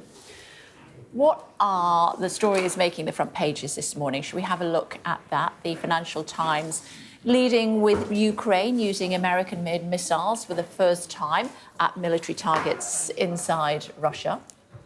The Mail reporting on President Putin appearing to threaten the US of nuclear weapons after Ukraine fired those rockets. The Times also leading with the Russian leader lowering the legal threshold for using atomic weapons. And the Mirror has a similar lead on Putin's retribution warning. There we go. OK, let's put some of that, should we, to Chris Philp, Shadow Leader of the House of Commons, with us now. Shadow Home Secretary now. Oh, I do beg your pardon. Congratulations. All is forgiven, don't worry. How does that feel? That's quite the brief, isn't it? Well, it's an important job. I mean, holding the government to account on crime, law and order, policing, immigration. There's a lot to talk about. There certainly is. But let's start, should we, with the US temporarily closing its embassy in Kyiv. The opposition's response to that? Well, obviously, that's a decision for the Americans. I think we should be doing everything we possibly can to support Ukraine in this, dark hour. They've been invaded by their neighbour. They have every right to defend themselves, and I think we should do everything to support them. I'm glad that President Biden apparently has given permission to use weapons on Russian territory in self-defence. I mean, any country that is attacked needs to do everything it can to defend itself, and we should support Ukraine to do that. Do you think we're taking too long to make that decision? Well, I've always been an advocate of doing more sooner. Quite often, the West has provided sort of weapons systems to Ukraine like a number of months after President Zelensky has asked for them. So I've always been an advocate of doing sort of more sooner. But I'm glad that President Biden has got there now. So, as far as the UK is concerned, we should be reacting quicker? Well, I mean, we've obviously done a huge amount over the last 2.5 years. Yeah, should we be allowing our Storm Shadow missiles to be fired into Russia? Well, I would certainly support doing that because, there are troop concentrations on Russian soil. There are, the supply chains for fuel and that kind of thing obviously run to the front line through Russian territory. And, when a country is attacked, it is perfectly entitled under international law and sort of long-established practice to respond, defending itself and attacking its adversary outside the borders of its own territory, as we've done when we've been attacked in the past. So I think we should be supporting Ukraine to do that, yes. And how worried should we be about Putin's sabre rattling over nuclear weapons? Well, I don't think we should be blasé about that. It's a very serious matter to consider. But President Putin has, as you said, made these sort of threats in the past on several occasions, and that is worth keeping in mind. So he's crying wolf? Look, I don't want to trivialise it, but he has made these threats quite a few times before. OK. Talk to me about the farmers making their voices heard yesterday. You couldn't get up Whitehall. There were so many, tens of thousands of farmers here. Do they have a point? Oh, they certainly do have a point. And I was out with the farmers and many of my colleagues yesterday as well. The majority of family farms are going to be affected by this farm tax, which Labour are introducing. It's going to mean farms that have been in families for generations are going to be lost. Very often, these are farmers who aren't making very much money. Farming is not a particularly profitable thing to do. These aren't people who are super rich or anything like that. These are regular farmers working incredibly hard, getting up early in the morning. Assets of £3 million. Well, I mean, that depends if you add all the allowances together. I mean, the threshold is actually £1 million for the farm itself. And even people with farms worth that much money are not actually making much cash on a year-to-year basis. Farming is a really difficult thing to do. Rich. Well, but they're not making much cash, year to year very often. They're on quite low incomes. And, of course, we depend on those farms for our food security and to keep food prices down. If farms start closing, obviously it's terrible for the farmers who have worked for generations on that land, but it's also bad for the rest of us because food prices will go up. And this is a really sort of vindictive policy by the Labour government. It won't raise very much money and it will affect the majority of farms, including quite small farms. So I'm very worried about it and the government, I think, should change their mind. Do you acknowledge that it could potentially be more targeted so that foreigners coming in buying big plots of land should have to pay inheritance tax on that? Yeah, I think if there are examples of essentially what you might call avoidance or abuse, where very wealthy people are using this as a loophole to avoid tax that would ordinarily be payable, I think tightening up on those. Jeremy Clarkson admitted that in an article in the Times. So I think tightening up if it's being abused by people who are extremely wealthy to avoid inheritance tax, and I'd be in favour of certainly closing down those loopholes. Absolutely, I'd support that. But that is not what this measure does. It's a blunt instrument that affects the majority of regular farmers. So you agree with the overall policy, but they haven't thought it through. Is that what you're saying? Well, I mean, the overall policy is to hit the vast majority of farmers, and I do not agree with that. That's a big mistake. But if there are targeted ways to close off abuse or close off loopholes, that would be a reasonable thing to do. But this is not targeted. It's hitting the vast majority of farmers. So what do you say to the Secretary of State who suggests that the best thing for farmers to do is for them to take professional tax advice? Well, I think that's a really heartless and callous thing to say. I mean, these are people who are working really hard, not making very much money, and just to hit them with a tax measure that will end their ability to farm and produce food for all of us and just say, go and get tax advice, I think it's a really just heartless, unempathetic thing to say. You want to talk to me about non-crime hate incidents. Tell me. Well, I'm concerned the police are spending too much time on matters that don't meet the criminal threshold and don't even represent behaviour that might rapidly escalate into criminality, because I think we would want the police to concentrate on that. But behaviour which isn't criminal and which is at no imminent risk of becoming criminal, I think is essentially a waste of police time. I think the public would want the police concentrating on the real crimes and the really serious matters. And so I'd like to see the government change the guidance to make that clear. And I'm giving a speech in an hour or two's time to the National Police Chiefs Council and to police and crime commissioners, and I'm going to make that point operationally to them as well. We'd like the police to focus on crime or behaviour that's at imminent risk of becoming criminal, not being the thought police. So does this relate to social media? I don't quite understand. Well, it can relate to social media. So there's a Telegraph journalist, Julie Bindel, a different Telegraph journalist, who was spoken to by the police and investigated for some tweets about the trans issue. Now, I think that's a reasonable topic for debate. That's not a police matter. The Times did some reporting last week that identified numerous incidents that were inappropriate, where the police took action and investigated, which included 9-year-old children in a playground just sort of teasing and insulting each other. That's not a police matter. The police should not be spending time on that. They should be spending time on criminality or behaviour that is at immediate risk of becoming criminal. And what about online safety for youngsters? Well, that is obviously very important. We've got the Online Safety Act now. Finally? Yeah, well, it passed about a year ago. So what's happening now, Ofcom are drafting all the codes of practice that implement it. I'd like them to get on with that. It took years. Implement it. It took a while to get through Parliament. Actually, I was one of the ministers who took it through Parliament. It did take a very long time. But it passed about a year ago. And Ofcom are now, as I say, implementing it. That contains measures to protect children online and to prevent social media firms facilitating criminal activity. And I would like to see tough measures taken by Ofcom against social media firms that don't protect children. But that's for Ofcom. That's not for the police to investigate, offensive tweets or to get involved in playground arguments, which has happened in the recent past. And some suggestions that adulthood, when it comes to using online devices, should be raised from under 13 to under 16. Do you agree with that? I think there is some merit to that because these social media platforms are deliberately designed to be extremely addictive. It's not an accident, it's by design. And I'm concerned that young teenagers are getting addicted to these things. It's I think it's quite damaging to those young people and to their lives. I think it can possibly be a contributing factor to the mental health, increase in mental health problems that we've seen in recent years. So that is something I think is worth studying, yeah. OK, good to see you. Thanks very much indeed. Thank you. Sky News has witnessed the relentless toll shoplifting. Let me just ask you about this, shoplifting. You were just about to have your cup of tea, weren't you? Shoplifting. The police are not called often enough when it comes to shoplifting. What would you do about it? Well, in government, we produced with the police a retail crime action plan, which says the police should always turn up.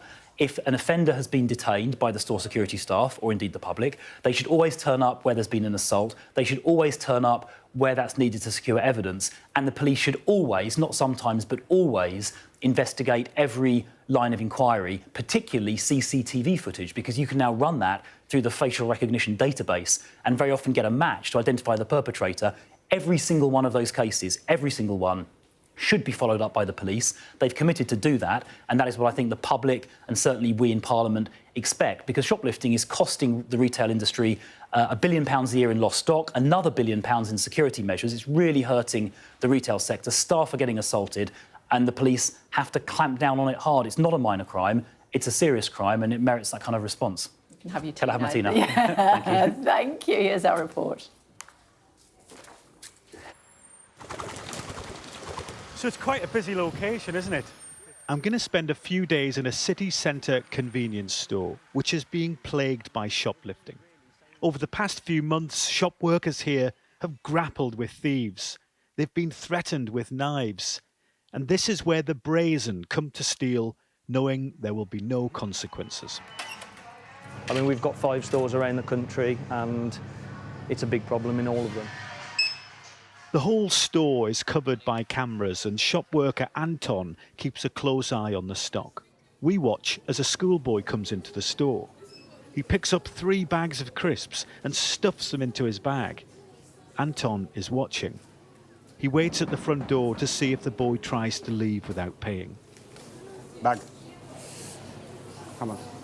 Put here. Everything. Okay, yeah. All of them. The bag is opened and out come the crisps. Okay. Can go out, yeah? Don't come here every time, yeah? You're free. He's told not to come back, but the police aren't called and the boy is allowed to leave. For more than a decade, anyone shoplifting goods with a value of under £200 have received a less serious punishment. Since then, shoplifting's gone up by 1/3, while those being charged has fallen. A few minutes later, another youngster puts something into his bag. Anton is poised again. Yeah, don't come here anymore. You are on the CCTV. Get out. The boy responds by laughing. But this is no joke for independent retailers like Ricky Dougal, who owns this store. What's generally the response from the police when you call them about an incident? The police do not want to know, really. When they do come out, they don't want to do anything about it. Retailers are fed up, as an exclusive Sky News and Association of Convenience Stores survey shows. 80% of shopkeepers surveyed had an incident of retail crime in the past week. 94% of shopkeepers say in their experience shoplifting has got worse over the last year.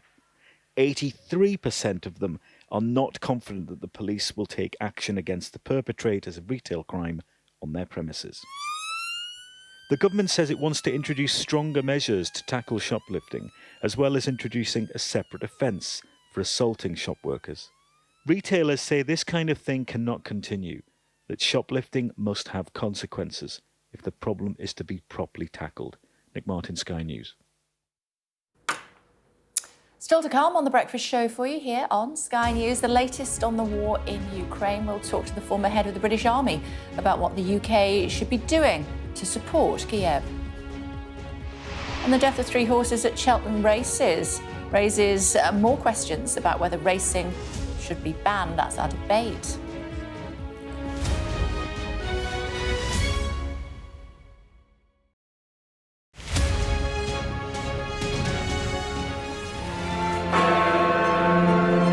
Independent United Kingdom.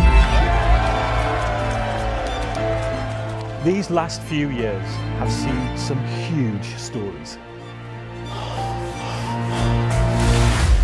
And these stories have been driven by politics, by politicians, the people in power. You must stay at home. And it's my job to figure out how these decisions made by politicians impact all of us in our everyday lives.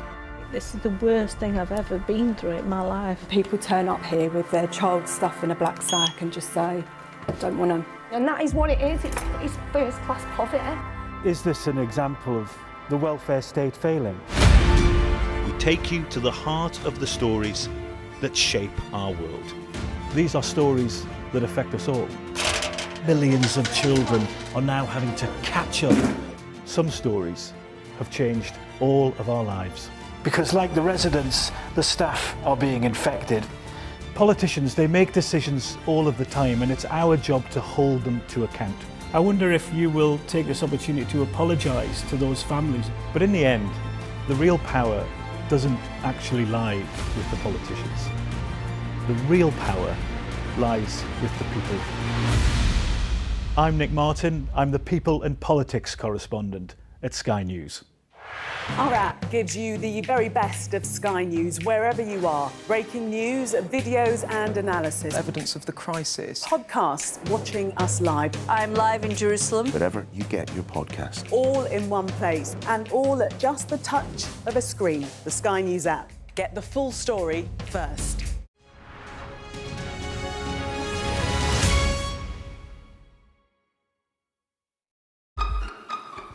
We've got your Sunday mornings covered. From the front page and the sounds of the streets to the voices of the people who make the major calls and big picture politics beyond Westminster. We'll put you at the heart of our story. A new start to Sunday. I'm ready. Are you? Join me, Trevor Phillips, Sunday mornings on Sky News. Play Sky News. From the Sky News Centre at 7. Now that you're up to date, we can go into a bit more detail. Things can change incredibly quickly. Taken by surprise. Have you ever known a moment like this in British politics before? Yes.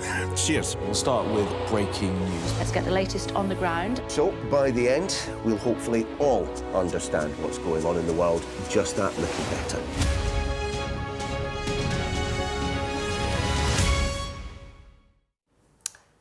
Hello again, everybody. Welcome back to The Breakfast Show. In a moment, we'll speak to the former head of the British Army, Lord Dannatt, joining us to talk about the escalation of the war in Ukraine. But first, our top stories for you this morning.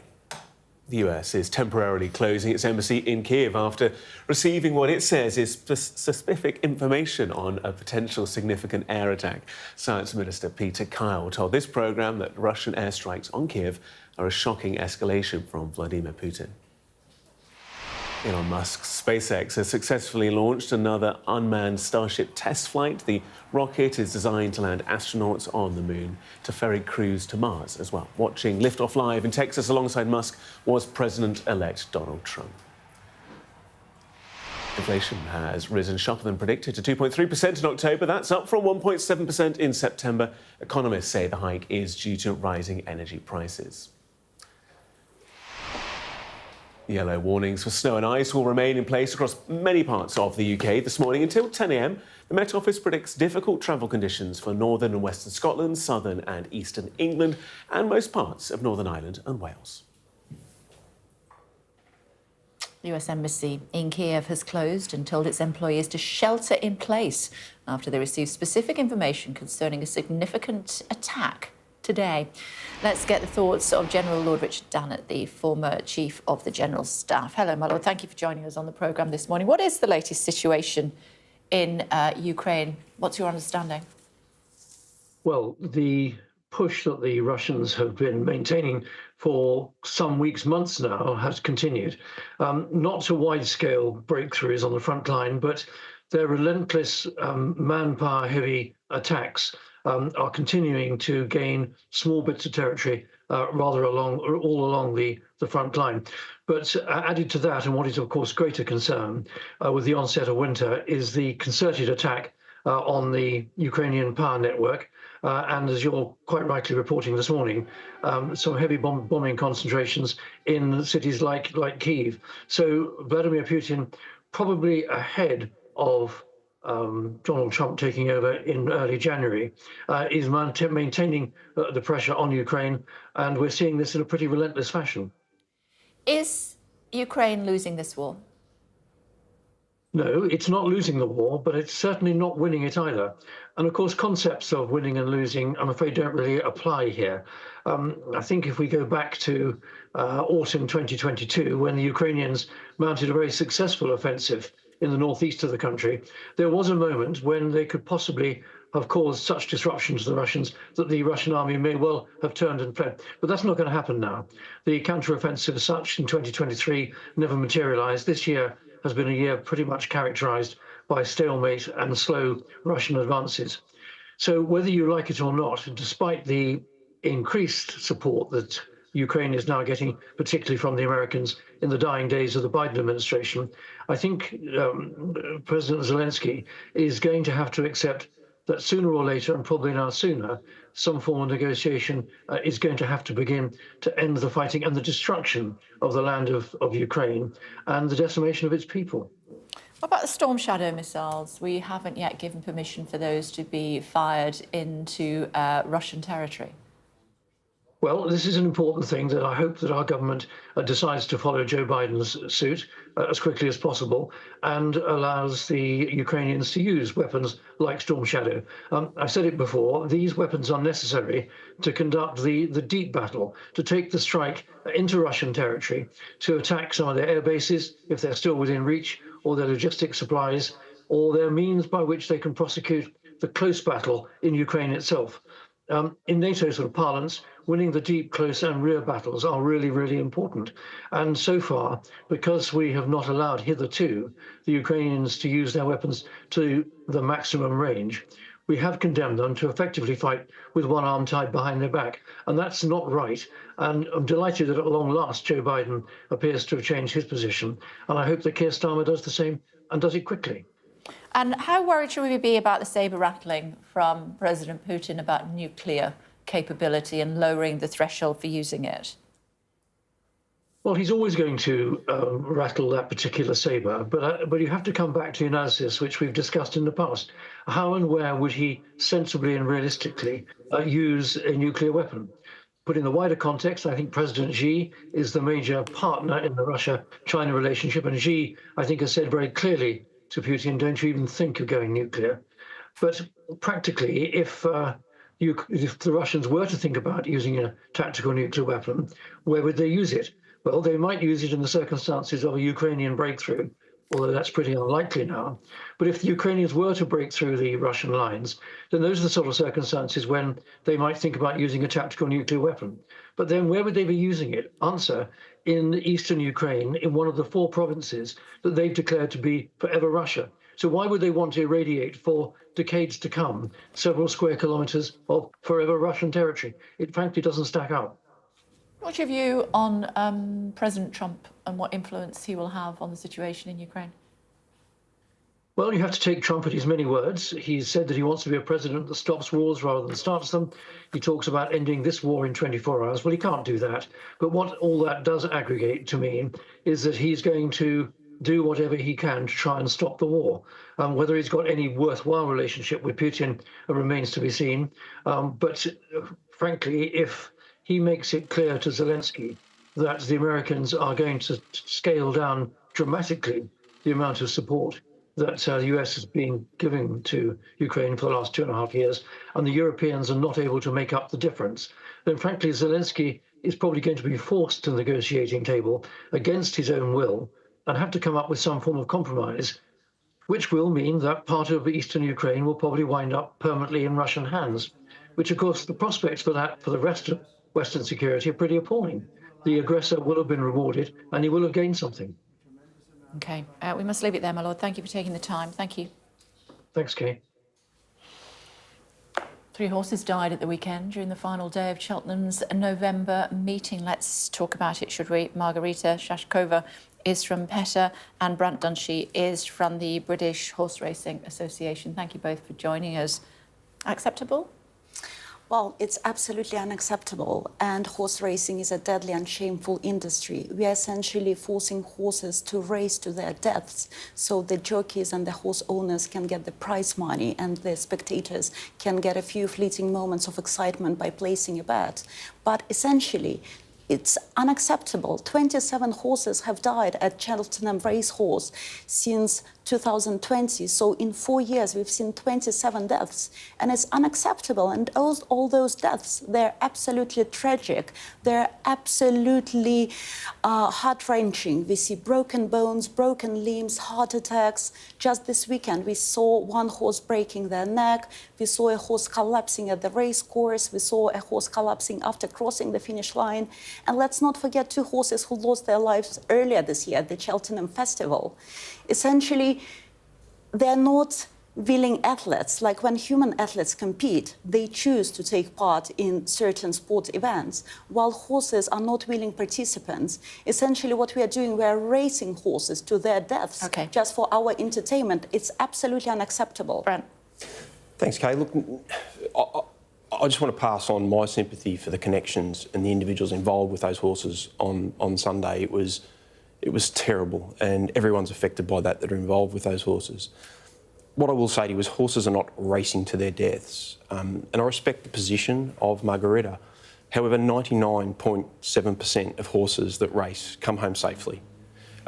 There is millions spent on equine safety, health and welfare to improve outcomes for horses, not just race horses, but all breeds. Racing contributes to that, to improve outcomes for all breeds. We work tirelessly to reduce risk. All sport carries risk. All equine pursuits carry risk. And you can't avoid all risk, but we do everything that we can to mitigate those risks as much as we possibly can. Racing is an industry, and when you have spent your life in it like I have, where you understand that human-horse relationship and how special it is, you very quickly realise that these horses are not doing it because they're forced to do it. They want to do it. And I've experienced that myself, and so have many others across the sport who have that human-equine relationship. I mean, just like anyone, horses value their lives. They don't want to die.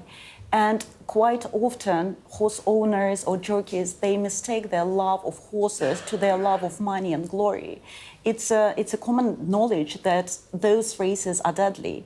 Around 200 horses are killed each year in the UK race horses just as a result of horse racing. Yet horses are still forced to participate. And yes, I do acknowledge that the jockeys are willing participants in this race, but horses are not. And there have been so many investigations into what happens to horses after they finish their career. Can I just correct you on the data there? Last year, and we're very transparent about this, we have a website called Horsepower, Horse PWR. 200 racehorses didn't die last year. There were 158. We're open and transparent about that.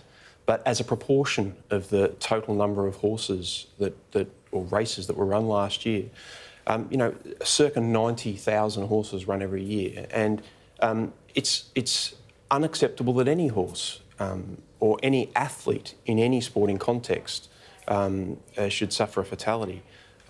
But we need to put it in context and understand the data relevant to the broad sport. And we continue to work tirelessly. In 2022, we introduced a new rule, for example, that ensured that it was illegal for a horse to race in Britain and then subsequently enter the human or animal food chain. So, you know, the notion that horses are just being exploited for people's pleasure or commercial interests is far removed from the truth. And I mean, 2,058 lives were lost just for human entertainment, and since 2007, 2,500 horses were killed as a result of races.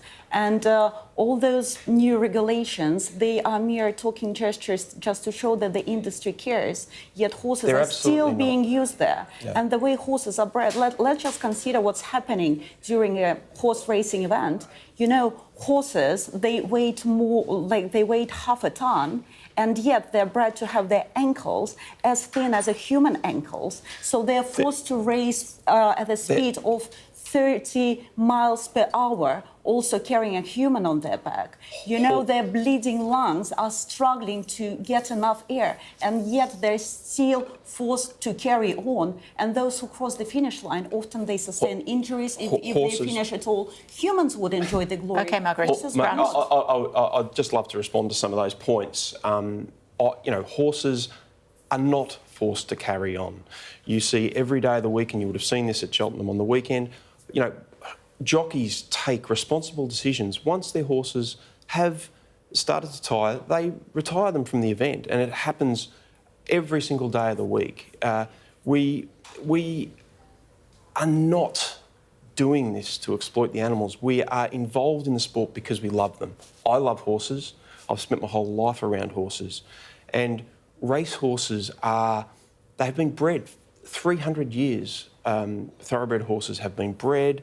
They are elite athletes that, just like humans, have served the society in a whole range of ways, whether it's racing, whether it's as a pleasure horse, whether it's you know, working with people that are, you know, suffering from disabilities or illnesses. They do wonderful things beyond just the racetrack. And on the point of breeding that you raised, I just do want to make the point that there are less horses bred each year than there are, you know, leaving the racing population. So, you know, any suggestion that there's an overbreeding or you know, this is done purely for commercial purposes, I think is incredibly misplaced. And we do everything we can to ensure that the sport is run in a way which is ethical and responsible. OK, we must leave it there. But thank you both for your expertise. Really appreciate it. Fascinating stuff. Thank you. Kate. Still to come on The Breakfast Show for you here on Sky News Wednesday morning. More snow, more ice, more frost. We'll be talking about the early arrival of winter. And the funeral of...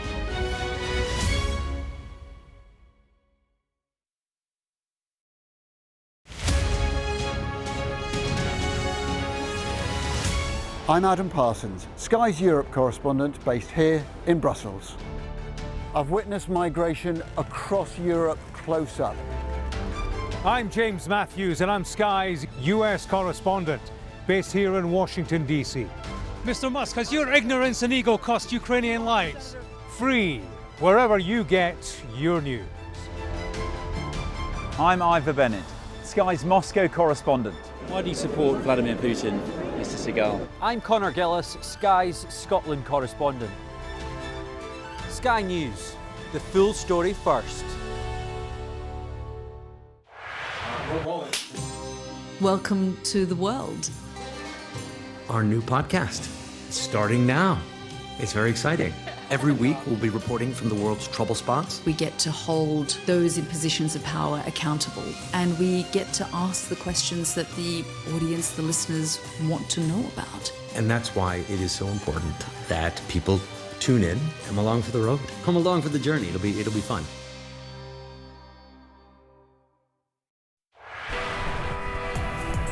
I'm Stuart Ramsey, and I'm Sky's chief correspondent. Free wherever you get your news. I'm Mark Stone, and I'm Sky's correspondent based here in Washington, D.C. Sky News, get the full story first. I'm Katie Spencer and I'm Sky News' arts and entertainment correspondent. I'm Lisa Dowd and I'm one of Sky's Midlands correspondents. The reason I do this job is because you never know where it's going to lead. There's always more to the news than a headline. We want to discover, to delve a little deeper, to find out what's really going on. Explanation, analysis, the people at the heart of every story.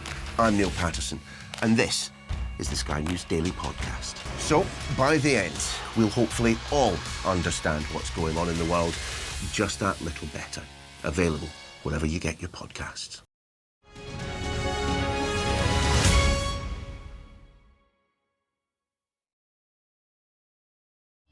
We arrive. A secret hospital hidden in the Myanmar jungle, treating the victims of this bloody war. This is Myanmar today. Its military rulers don't want the world to see, but we have. I fight for my own future. I fight for my generation's future. This is an actual crime. They don't care for that. Myanmar army is only a couple of kilometers away. So this is a major humanitarian disaster.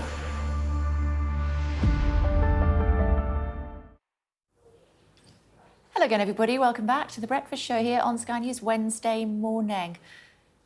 It's Liam Payne's funeral today. Remember, he was just 31 when he died. Joining us now is entertainment reporter Stephanie Taki. Hi, Stephanie. What a sad day for the family. Hey, it is a very sad day for the family, Liam's friends, the music industry, and of course the One Direction fans. It's been a very long, hard month to get to this point. Liam's father, Jeff, as soon as Liam died, had to make that sad journey to Argentina to bring his body back. And in Argentina, they're still investigating what happened when Liam died and the 3 people who's been arrested in connection with his death. But today it is about his funeral, which will be taking place in the home counties. Yeah, I believe they're still looking for his very expensive watch. Doesn't seem to have been found. I'm sure his parents would very much like to have that as a memory of their young son who died. Do we know whether One Direction, the other members, are attending the funeral? Yes, Kay. So this is going to be the first time in 9 years that all the members of One Direction are going to be reunited for Liam's funeral. For many One Direction's fans, there was always that hope that the boys would reunite under happier circumstances. And unfortunately, for the first time in over a decade, they're coming to bury one of their brothers, as they refer to Liam, in a joint statement after Liam's death. You know, they said at the time that they were all devastated, and they said that in time, when they can speak about it, they will. So I can imagine in the future we'll be hearing more about how the boys have processed his death and where they will be going from here. But as with any music funeral, you can expect it will be a star-studded funeral. But for his family, they want it to remain private. And even though he was a global superstar, today they are indeed burying their son. Yeah, I believe Simon Cowell likely to be there as well. He was the one that made all of these young men stars. They were, I think, 3rd, weren't they, in the X Factor, but went on to be, as we know, megastars. Yeah, they were one of the biggest successes of X Factor. They did come 3rd, but they went on to sell 70 million albums worldwide. And, you know, Simon Cowell initially turned down Liam when he tried to audition for X Factor the first time, but he was quite persistent and came back a second time. And following Liam's death, Simon has taken it quite hard because, you know, we've seen these boys go from boys to men. And Liam, you know, I've interviewed him in the past, and he is just he's such a lovable, and he was a lovable and kind man. So for Simon Cowell, this has been one of his success stories, but also one that has been marred by tragedy now. Okay, Stephanie, for now, thank you. One Direction saying we are heartbroken. Liam will forever live in our hearts, and we'll remember him for his kind, funny and brave soul. areas. Were you a One Direction fan? I was actually. I feel like I grew up with him. I remember sitting at home on Saturday nights watching The X Factor, I feel like, and then tracking their kind of famous lifestyles as they grew up. It was definitely part of my childhood. So, yeah, I think... Favourite song? Good question. You got one? Do you know what? I never know the names of songs. Baby, you light up my world like nobody else. That one. Know You're Beautiful. That's it. Yeah, yeah. Secret One Direction. Who knew? Well done, turns out you're a Actually, no, your musical knowledge is unparalleled, Is so it it? doesn't surprise me. Okay. Actually, yeah, it's quite good. I should have known. You should have known you were going to ask me that. What's the weather doing?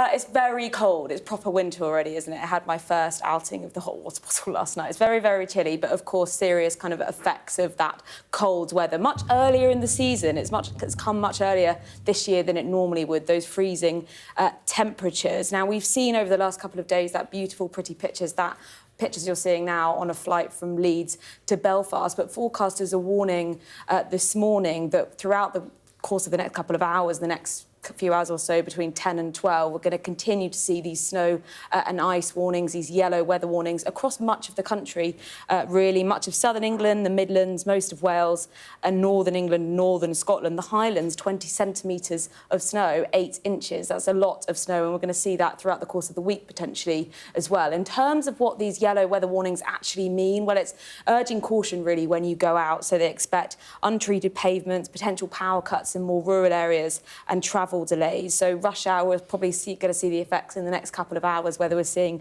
those train delays like we saw yesterday. And I should say as well, throughout the course of the weekend, so up until Saturday at 6 o'clock, the UK Health Security Agency have said to health and social care services to warn elderly and vulnerable people that cold weather conditions could actually be dangerous and could cause death. So some real serious effects of freezing cold temperatures. Goodness. And just an update on Carlos, the cocker. I should have brought Bugsy on. Some beautiful pictures Carlos of him went in the for snow. his He's final. so cute, Carlos. Yeah, saw him yesterday. Yeah, he had his final vaccinations yesterday, and the vet said because he's a celebrity, it costs more now. He is a bit of a celeb. I watched Breakfast yesterday and saw him and thought he's going to become famous. Yeah, very sweet. Yeah.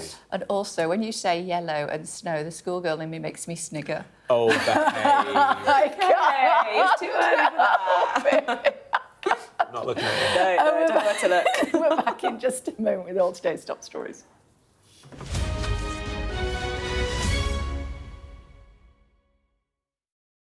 The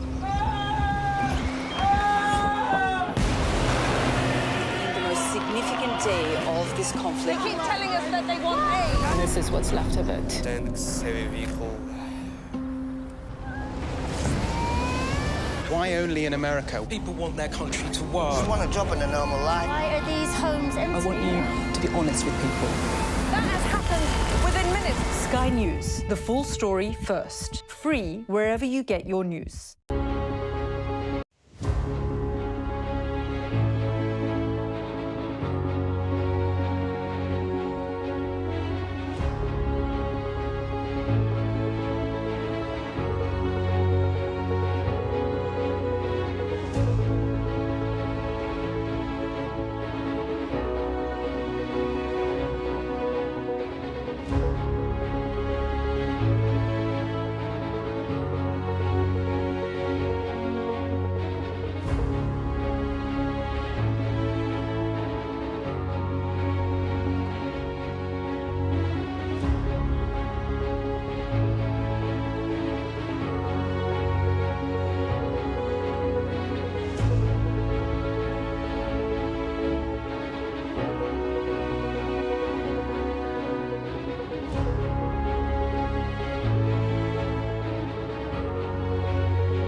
Good morning, everybody. It's 9 o'clock. The US temporarily has shut its embassy in Kyiv and instructs employees to shelter in place because of Russian air attacks.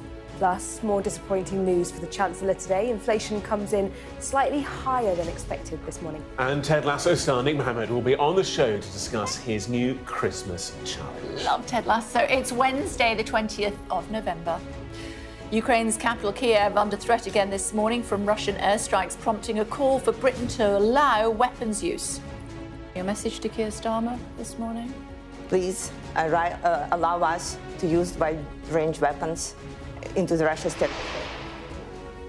Also had Sky News reports on a shoplifting epidemic, the moment someone tries to steal from a store and the police aren't even called. 3, 2, 1.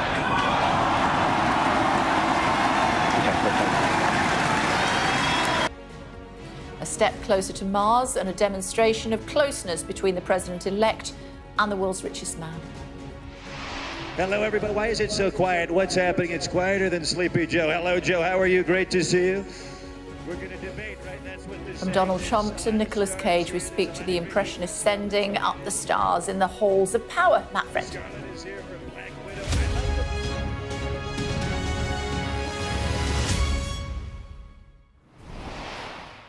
Morning. The government says it's closely watching the situation in Ukraine after the US said it was temporarily closing its embassy in Kyiv today because of Russian airstrikes. The Science Secretary, Peter Karl, told this programme in the last hour that Russian airstrikes on Kyiv were a shocking escalation from Vladimir Putin. And we heard an appeal from the Ukrainian MP, Kira Rudik, for the UK to let it hit Russia with British-made long-range missiles. Our chief correspondent, Stuart Ramsey, is in Kyiv for us now. Hello to you, Stuart. So the US embassy is closed, at least for now. Serious concerns about an escalation there? Yeah, I think it's fair to say, Kay, that there's been an escalation of Russian attacks on Ukraine for the last 2 weeks or so. We've seen more drones than ever before, more missiles than we'd seen for a very long time. So it has been growing. Now, much discussion here as to whether Kyiv would be an escalation on the attacks on Kyiv. The US Embassy obviously consider that is the case. They've released a statement saying that there's a specific significant attack warning. As you say, the staff have been told to stay at home. They're told to go to the underground or to air raid shelters if the air raid sirens start. That is standard procedure, but obviously they're just underlining that is something that a lot of people in the cities in Ukraine observe when there is a significant likelihood of attack. The authorities here are able to say if missiles have crossed the border and are on their way and people head to the underground. It doesn't really surprise me that this is likely to be happening since President Biden authorized the use of long-range missiles into Russia by the Ukrainian army, and there is an expectation that both Britain and France will allow their versions of the same weapons to be used as well. We're still waiting to hear if that has happened or not, and then I think we will have perhaps this faux outrage from Russia increasing with the rhetoric rising as well. Worth bearing in mind, Kay, that every city in Ukraine is within range of Russian missiles, and throughout this war they have been attacked on a regular basis. So they don't like the fact that they're being attacked in their cities, but that is what is going to happen. We've seen it already. And Stuart, what's the atmosphere like there? How are people? I mean, people still need to go about their daily business. They still need to go to the shops and buy food or whatever, but significantly concerned. Yeah, they are. It is interesting, actually, because even when there have been attacks here, and in all the cities that I've been in recently, and towns, people do actually go back to ordinary life really, really quickly once the sirens stop. Yesterday, the 1000th day of the war was pretty depressing for an awful lot of people. You could sort of tell it, you could feel it on the streets and just chatting to people. But the war goes on. They seem incredibly resolute, and despite these warnings, people go to work and they do all the normal things they can, and if the air raid warnings come, they go underground. It's sort of the way of life now. OK, Stuart, for now, thank you. We're just hearing this from our Foreign Office. The UK Embassy in Kyiv remains open. However, the safety of our staff in Ukraine is paramount, and we keep our embassy posture and travel advice under constant review. Well, earlier this morning, I spoke to the Ukrainian MP, Kira Rudik. Your message to Keir Starmer this morning? Please allow us to use wide-range weapons into Russia's territory, because it would support the way how our military defends ourselves. And it will save lives. Every day of delay will mean that somebody would die. Please do that. And if he says no? You know, we learned that no is the beginning of the conversation, that sometimes, at some point, after more facts, it will become yes. The question is how many people would die between no and yes. And we have seen that with tanks, with the Patriot missiles, with F-16 fighter jets. There are some people who are alive right now and who will not survive till the yes from our allies. Please let them survive. Just saying, though, that the embassy remains open, at least for now, in Kyiv. What's the British government going to do about these storm shadow missiles? Yeah, so there is still a kind of grey area around whether the UK is going to allow Ukraine to use these Storm Shadow missiles against Russia on Russian soil. And it's in part because it needs US sign-off as well. So we can't just kind of unilaterally do that because it relies on US technology, essentially. So we're kind of waiting to see whether that does happen. We know, opposition MPs have said that they would be in favour. We know that MPs have been calling for this for a while. There's an expectation that if the US has now already done that and allowed them to use US-made long-range missiles, perhaps the UK will follow suit. But so far, we are not hearing anything from the government to confirm that. I think also the expectation would be we probably wouldn't hear until they were actually being used as well. And so that's where we are at the moment. UK embassy staying open, US embassy temporarily closed. So things, I would say, slightly a little bit more tense than perhaps 24 hours ago. But also, I think Peter Carr was on the programme this morning talking to yourself about this, and he was talking really about where the blame lies and how much Putin, as it were, is to blame for this. And let's have a listen to his reaction to some of the rhetoric and posturing we've heard from the Kremlin. It is a shocking escalation on behalf of Vladimir Putin. And this is something we should take very, very seriously. What does it mean for the Brits there? But we're doing everything we can, as you can imagine. I won't go into sort of operational matters. Are we closing our embassy? Well, these things will be dealt with by the Ministry of Defence. They are looking very, very carefully at the situation.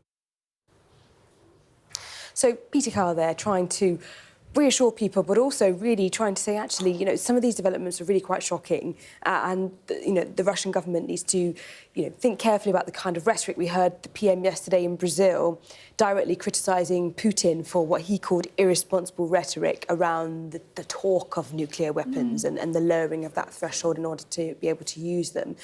And I think, Chris Philp also, to an extent, hit the nail on the head slightly, where he said, we have heard this before from the Kremlin. It's not the first time, and we're not always seeing them follow through. Doesn't mean we shouldn't take these kinds of things seriously, thank goodness, of course.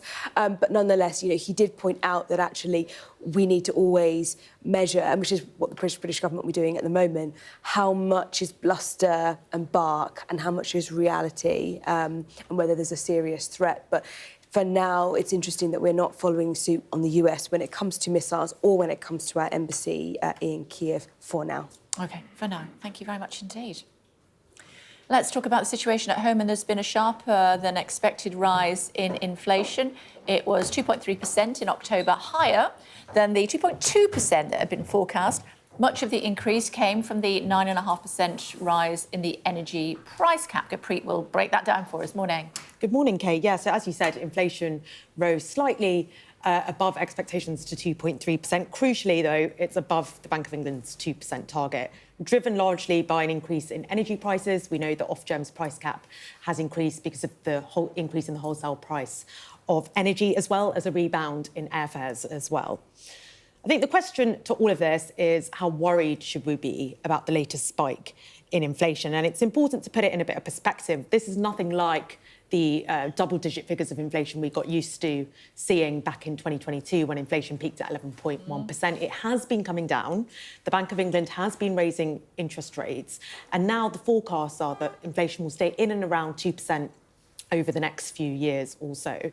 But There's real debate about what kind of impact the government policy is having on all of this. Rachel Reeves's budget, she injected a lot of money into the economy. There was that big increase in investment spending, the national insurance contribution increase as well. We've got loads of retailers warning that prices are going to have to rise as a result of that. Supermarkets, yeah. Yeah, supermarkets, Marks and Spencer's, Sainsbury's, all saying that prices might have to rise, although they also posted bumper revenues at the same time. So it could also come out of their profits. We'll have to wait and see.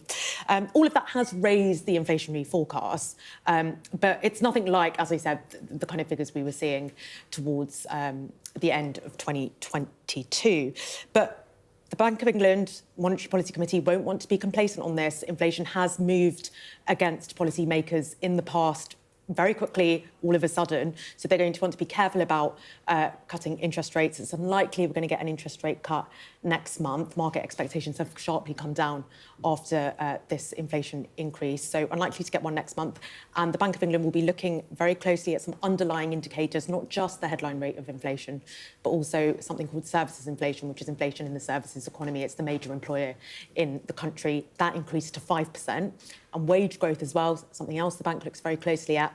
That's rising by 4.8%. Wages are increasing by 4.8%, which is stabilising but still higher than members of the Monetary Policy Committee would like. For now, thank you very much indeed. Thank you. Look who's here with the rest of today's top stories. Good morning. Yes, we're going to start with social media. Yeah. That's because the UK government may soon follow Australia in introducing a social media ban for under-16s. The Science and Technology Secretary, Peter Kyle, urging the regulator Ofcom to ensure that tech platforms are putting in more safety measures to protect children.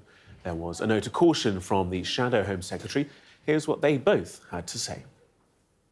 I am demanding that the regulator be more assertive when it comes to protecting children online, making sure that they get safety baked into these products that come out of social media companies from the outset. Safety needs to be baked in before the release of products and services.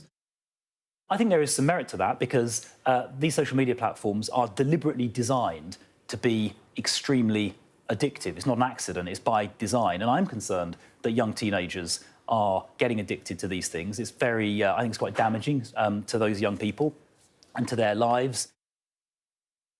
Two-thirds of teenagers in England and Wales say they're worried about becoming victims of serious violence.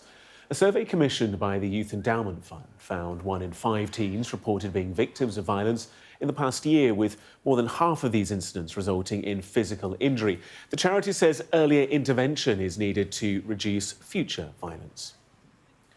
The funeral of the singer Liam Payne is expected to take place later today. It's being reported that the star's former One Direction bandmates will attend the private service for family and friends.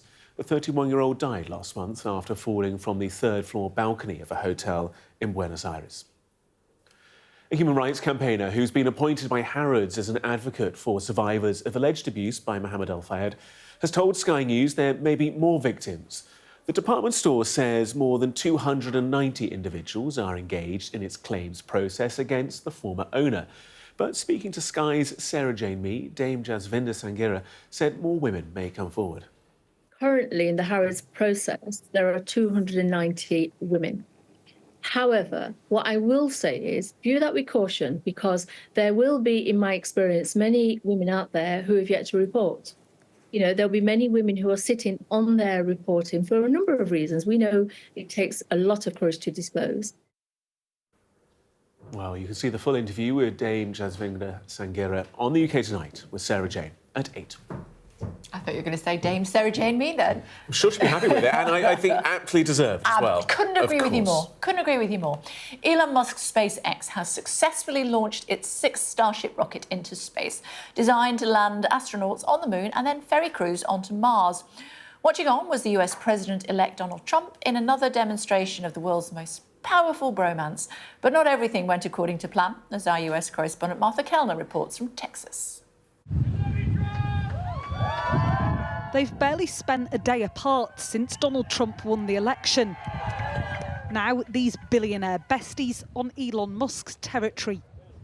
The president-elect in Texas to watch his new right-hand man at work. So if the floor serves the earth, it's going like this. The most powerful men in the country watching its biggest rocket in action. It's a display of strength, size and, for now, harmony.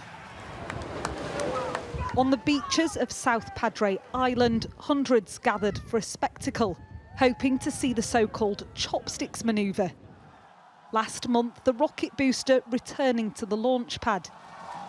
But this time, a setback. And unfortunately, we did not have a pass on those commit criteria. The booster splashing in the water. And what an incredible view of splashdown. All three down to 2. The Starship itself, though, successfully intact as it plunged into the Indian Ocean. Musk hopes one day to send this rocket to Mars. I can't even explain it, how awesome it was. Do you think the closeness of Donald Trump and Elon Musk is a good thing for the future of the country? It's actually, it's definitely a good thing for the future of the country. We need to have people like them that aren't going to stifle our ability to create, be innovative, look to the future.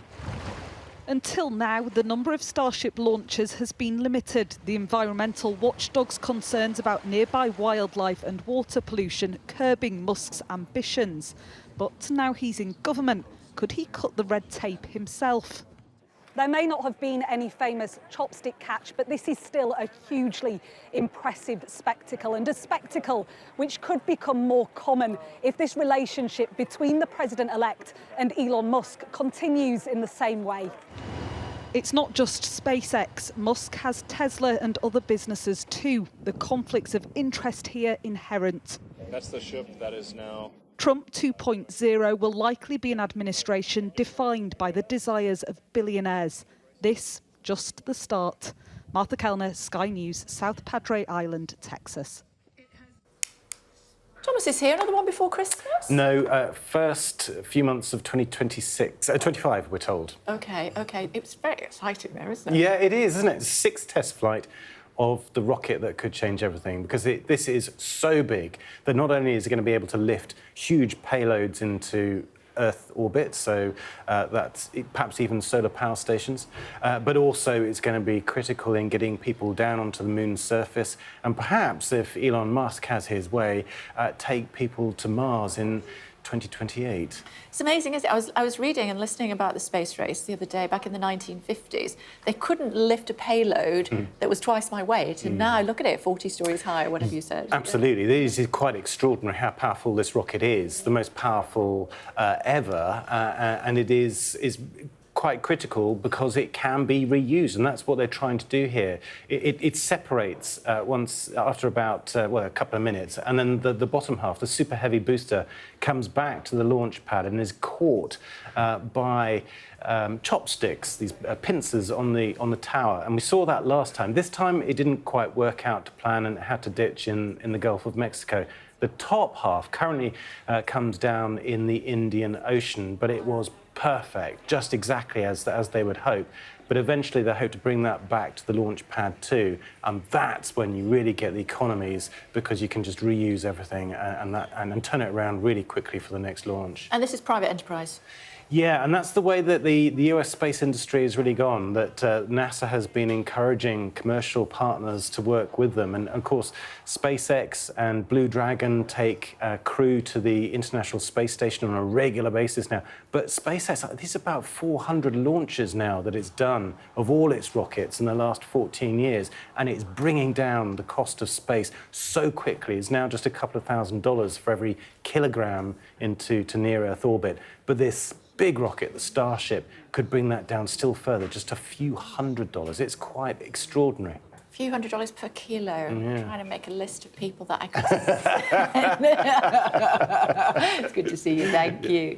You think I'm kidding, but I'm not. Still to come on The Breakfast Show for you. Hello, everybody. Why is it so quiet? What's happening? It's quieter than Sleepy Joe. Hello, Joe. How are you? Great to see you. From Donald Trump to Nicolas Cage, comedian and impressionist Matt Friend will be in the studio with his best imitations. And Ted Lasso star Nick Mohammed will be live in the studio later this hour as his new Christmas show comes to the stage.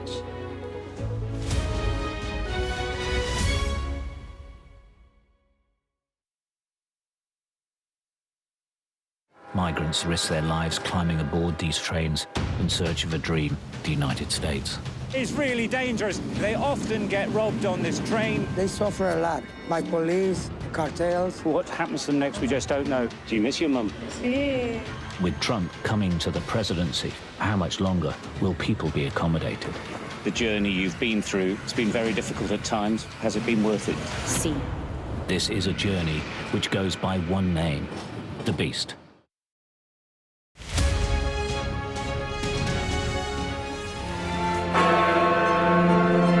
Independent United Kingdom.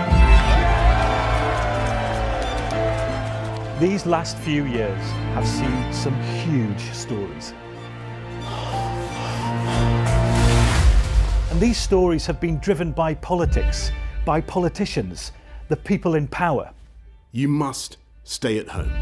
And it's my job to figure out how these decisions made by politicians impact all of us in our everyday lives.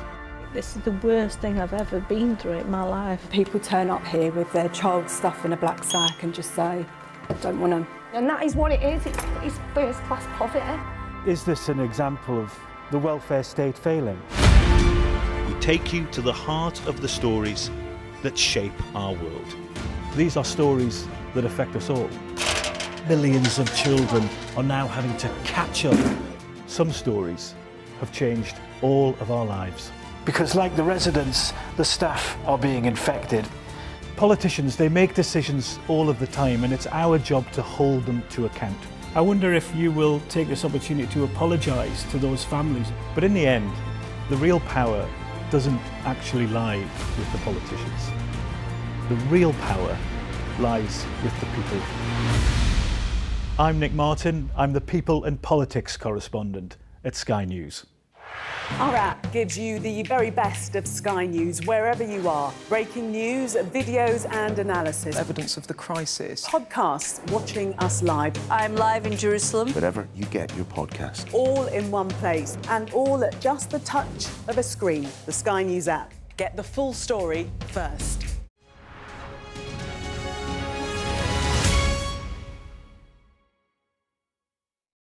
We arrive. A secret hospital hidden in the Myanmar jungle, treating the victims of this bloody war. This is Myanmar today. Its military rulers don't want the world to see, but we have. I fight for my own future. I fight for my generation's future. This is an actual crime. They don't care for that. Myanmar army is only a couple of kilometers away. So this is a major humanitarian disaster.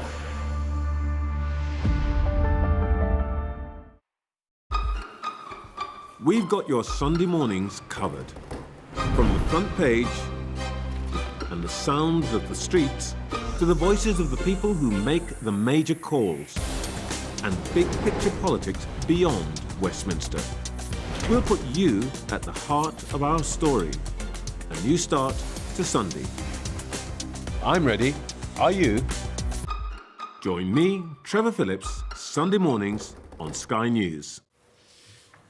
Hello again, everybody. Welcome back to The Breakfast Show here on Sky News. I want to talk to you in a bit more detail about a story that we've been covering today as it relates to shoplifting and the fact that it would appear that the police don't often come out. As you can see, Graham Weston is here with us, our political commentator. The police don't often come out to shoplifting crimes. Just how bad has it got? It's clearly increasing, it's becoming more of a problem, and we saw it almost like decriminalised some time ago with shoplifting under about £200 or so. No activity or no action taken. Most officers will tell you stories about how they've been called to a shoplifting allegation. You turn up, the shopkeeper just wants their goods back so they can sell them, and the shoplifter to go. So there's no actual action for the police to take at that point. And even with low-level, low-value thefts, like the bit in your piece, 3 packets of crisps, about £5, are the prosecution service going to take that to court? Unlikely. If it gets to court, what's the magistrate going to say? I've got £5 worth of theft in front of me. I've taken, back in the day, really low-value shoplifting cases to court. So the whole system, the criminal justice system, policing, retail processes, or retailers themselves, need to do a bit more about shoplifting because, as we know, it's human nature. If you get away with it once, you're likely to do it again, and then you like to escalate your behaviour. And for me, that's the key in policing, is stopping that behaviour escalating to more serious thefts. The Shadow Home Secretary was on the programme this morning, Chris Philp, and he was saying that the police should be called to every single shoplifting incident. then they need to increase the number of resources. There are not enough police officers on the street to go to every single shoplifting. There are not. I think there's figures around that per head of the population, we have the lowest number of officers per head, I think, across Europe. So they really need to resource policing, finance policing, because they are literally, you speak to operational officers, and I do regularly, frontline policing hasn't got enough resources to deal with the demand, the calls that are coming in. You turn up for work for an early turn or late turn, you've got officers on crime scenes, you've got officers at hospital looking after detained persons, you've got officers then responding to calls. Your open incident list, your calls waiting for officers can sometimes be 20 or 30 long. And that gets worse in some of the smaller forces. So what do shopkeepers do to try to deter this sort of petty theft? I think this is the challenge for shopkeepers and policing, is that these sort of things, if you turn up to these, and I've done this, I've turned up to allegations like this, where they literally just want the goods back and the person to leave, which is exactly what the store detective you see there is doing. Police don't even get called. But at that point then, for police to turn up at that, you want to know who the offender is, to identify them and see if there's anything else in their background. They may even be wanted for something. But if you're not calling the police, you can't do that. But there maybe needs to be some sort of middle ground where you turn up, the police do some sort of action, identify the person, ban them from the shop, make a record of it. We were talking about non-crime hate incidents last week, for a completely separate type of incident. But maybe something along those lines here, that there's a record made of that person committing a very low-value minor theft. And if they do it again, then the next time you get called, maybe it gets escalated. Yeah, almost my like heart a goes out to strikes people who run they're living hand to mouth, a lot of people who run these sort of convenience stores, and then they see people like this just nicking stuff. Talk to me about a 92-year-old who's been arrested on suspicion of murder and rape back in 1967. What could possibly, in Bristol, what could possibly have happened for the police to be able to make an arrest, not charge, make an arrest so long afterwards? Advances in forensic science, a review of the cold case. I think this is the oldest cold case that Avon and Somerset had on their books. Most forces would do a periodic review of their cold cases, their unsolved cases. Periodic review to have a look at it, see what exhibits they've got left, look at what forensic examination those exhibits have been subject to already. Have there been advancements that maybe they would benefit from? Without knowing the full facts of this case, it would seem that, and it shows the benefit of crime scene preservation and forensic retrieval, and then storing the exhibits carefully so that if forensic science advances enough, you can then examine whatever you recover from the scene and maybe get a DNA trace. And that's possibly what's happened here. OK, but as far as that was, there she is, Louisa Dunn. She was 75, actually, when she was found dead in her home by a neighbour in June of 1967. She'd been strangled and raped. But I think it's a salutary tale that the police never give up. No, they keep the cases open and they will review them periodically. So I think it's shown here, Avon and Somerset reviewed this case, albeit it's so long ago. It's been subject to some form of review, forensically probably, and they've got some sort of profile that they've then been able to act on, trace the actual owner of the profile. Hence, there's been an arrest made in the case, and further investigation inquiries will now be taking place. OK, so if you commit a crime, the police will get you in the end. It's good to see you. Like the Mounties. Graham, thanks very much indeed. Thank you. Still to come on The Breakfast Show for you here on Sky News. The TikTok comedian and impressionist Matt Friend will be live here in the studio in just a few moments.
again, everybody. Welcome back to The Breakfast Show here on Sky News. Coming up in a moment, we'll speak to one of America's best-known impressionists about Donald Trump. That's come. Looking forward to that. Yeah, First, me though, too. let's tell you about the top stories this morning.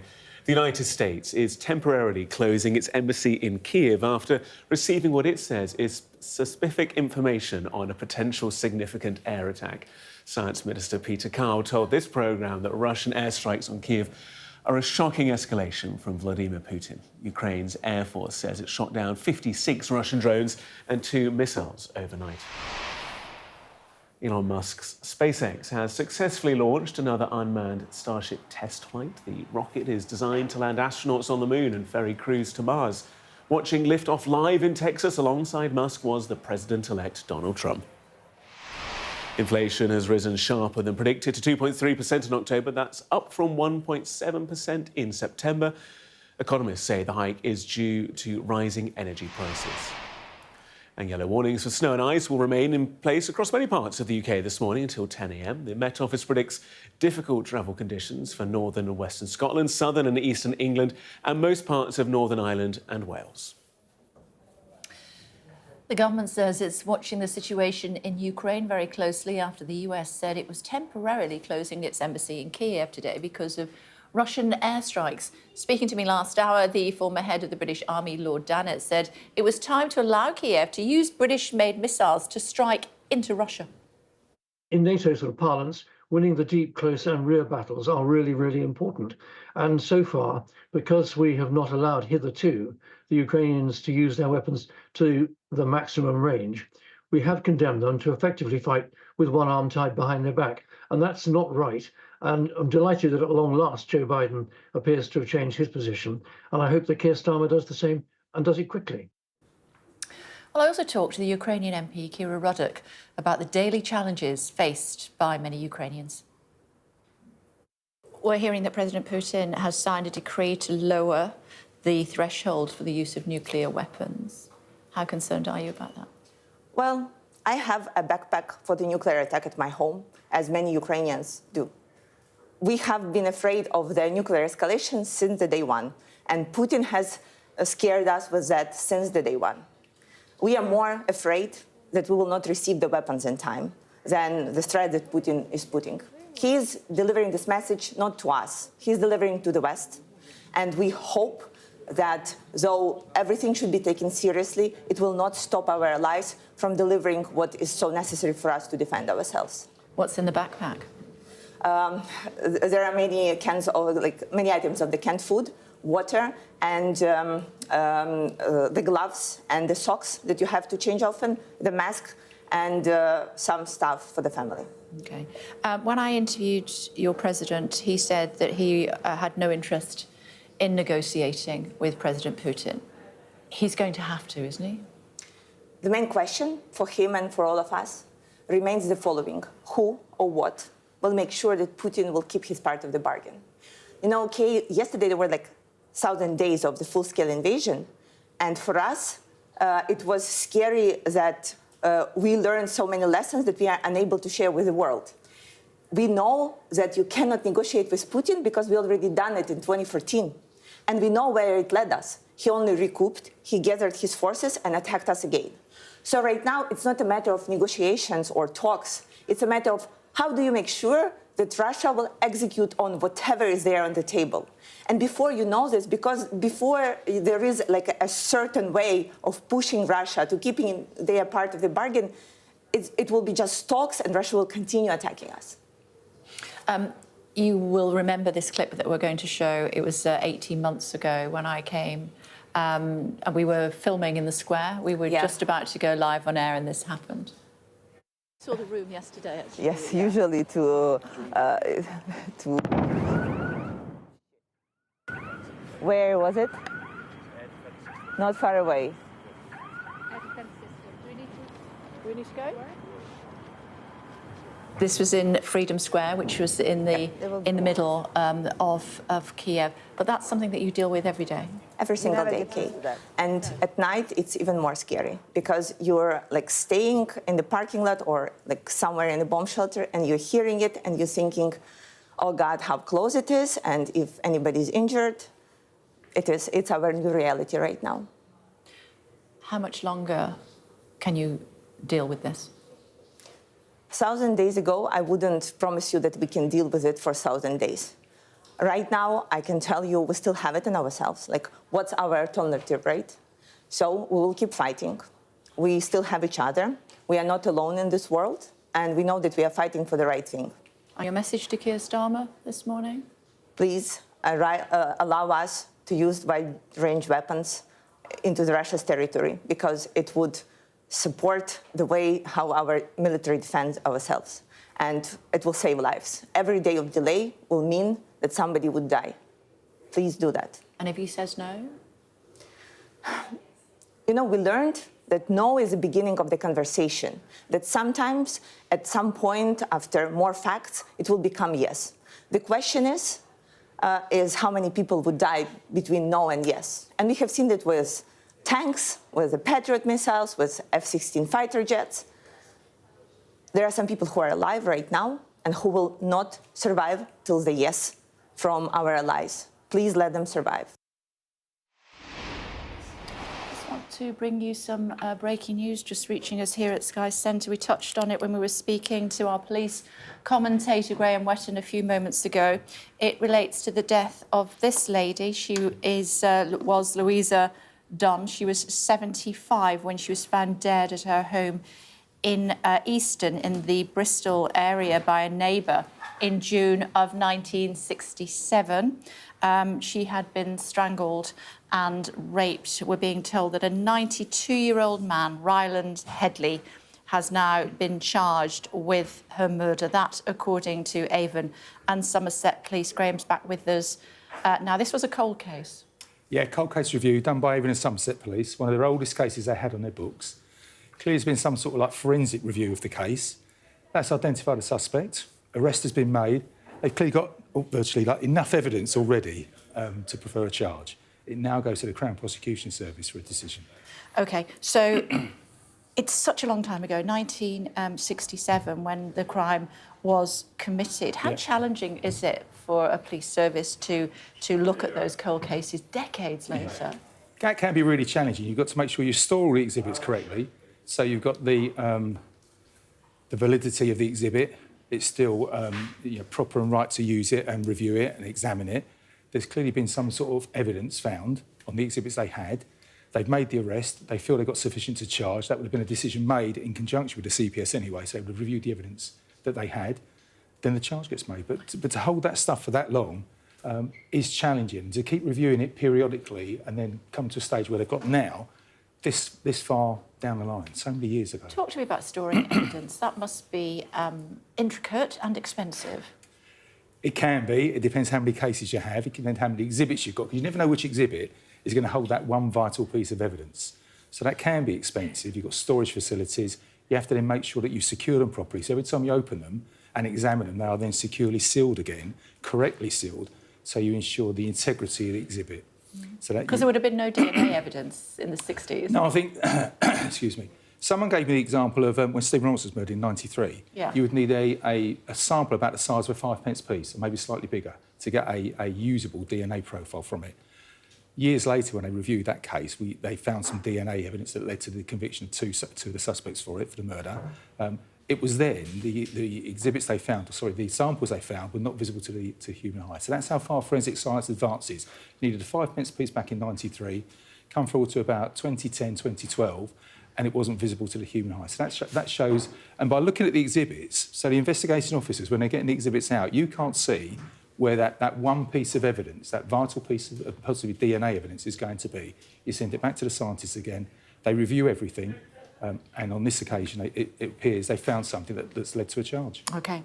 Thanks, Graham. Thank you very much indeed. So Ryland Headley, he is 92 years old. He has been charged this morning, according to Avon and Somerset Police, with the murder of Louisa Dunn back in 1967. She was 75 years old. She was found dead in her home in the eastern area of Bristol by a neighbour in June of 1967. She had been strangled and raped. 92-year-old Ryland Headley has been charged with her murder.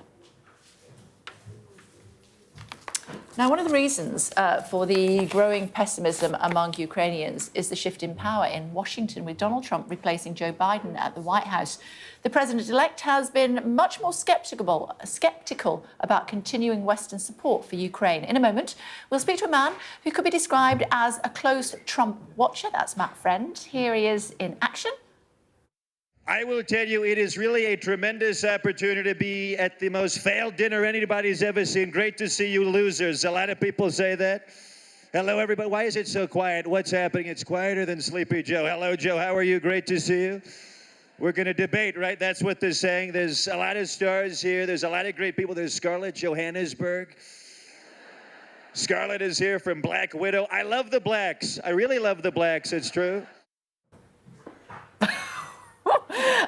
Matt's here with us now. Hi. Hello. An awful lot of material with him. It's unfortunately, disturbingly, there's a lot of material happening out in the world, but thank you for having me to talk about it. Thrilled to have him as the next president? That's an interesting way of phrasing it, but I think there's, like you said, an infinite source of material for the next 4 years. It's kind of like a circus happening in America right now. The presidential appointments to the cabinet and various positions, it's like watching the Hunger Games and like some sort of a weird, deformed Olympic ceremony. Whenever someone is nominated, we're all watching eagerly with popcorn like, I cannot believe this just happened, but somehow it really is happening. The leader or the head of WWE? Yes. Yeah, it's like a full-blown The Housewives with Andy Cohen. It's like a full-blown Bravo reality television show taking place. Dana White. I'm not sure all the references that might go well here in England that you might get, but it's truly extraordinary what's happening. How do you decide who to impersonate? You know, sometimes it just happens. Okay, I see you have me on the screen. Look at Donald on the screen. We love to be in London. We love the great people of London, the nasty people here, but that's totally fine. Look at her laughing. It's horrible what's happening. But, you know, I went to the Churchill, the war rooms. Churchill's a friend of mine, too. We golfed last week at Mar-a-Lago. Just a great guy. Little heavy set, but a great guy. I don't know. It just happens. You have to get me out of the loop. It happened. I just look at what people are talking to and paying attention to in pop culture and politics, and then that can kind of inform the material. Who's difficult to impersonate? Have you ever given up on? Well, I'm trying to figure out other dialects. You know, the King Charles is quite fun. When I come here to England, I try out different voices, and it's more based off of the Crown's interpretation. So I think like foreign accents would be a little more difficult, but I do a lot of actors and various celebrities as well. Have you given up on somebody thinking, oh, that's just too tricky? My government. No. I don't know. I think persistence is key. Persistence is key. Obama? Yeah. I do Obama as well, yes. That is true. I do him. I got to actually meet him earlier this year and talk to him. I think he liked it. He said, go to London and try that out. They'll love you at Leicester Square. I said, okay. He did not say that, but I have to figure out making him better as well. Do you do women as well? In what context? Come on, no. Oh God, come on, England. I can try. I have like a Jennifer Coolidge. That's oh God. That one's more specific. That's kind of the only one that I can do. If I could do women vocally that well, I would be the president. Honestly. Why are you here? I'm here because I have a big show tonight at Leicester Square Theatre at 7 p.m. There's still some tickets left at my website, mattfriend.com, my Instagram, the Matt Friend.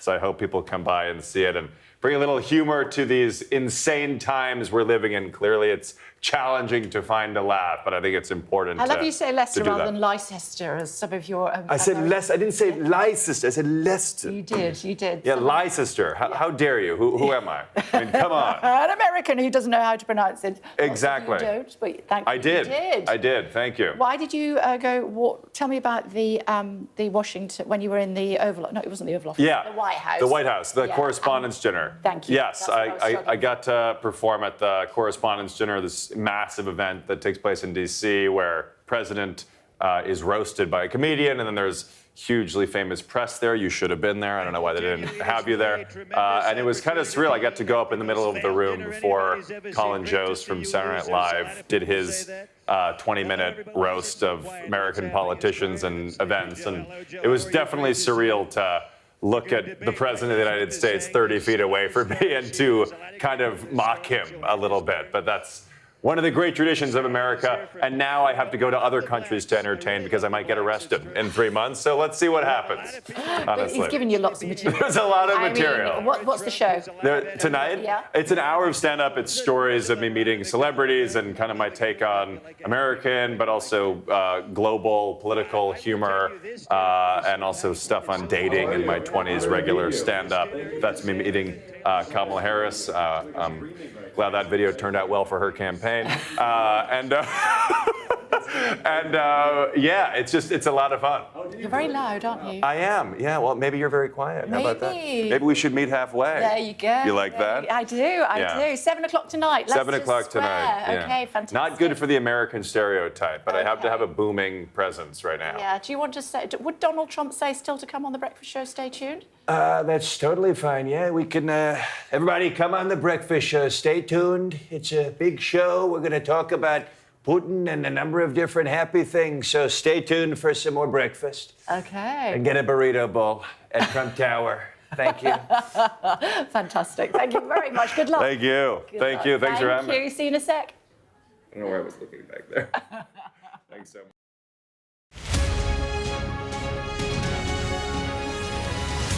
I'm Adam Parsons, Sky's Europe correspondent based here in Brussels. I've witnessed migration across Europe close up. I'm James Matthews and I'm Sky's US correspondent based here in Washington, D.C. Mr. Musk, has your ignorance and ego cost Ukrainian lives?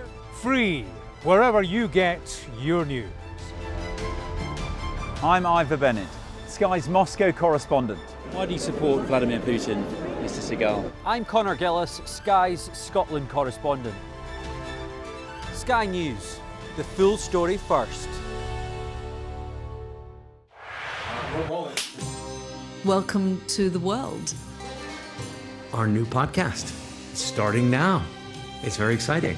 Every week, we'll be reporting from the world's trouble spots. We get to hold those in positions of power accountable, and we get to ask the questions that the audience, the listeners, want to know about. And that's why it is so important that people tune in, come along for the road, come along for the journey. It'll be fun.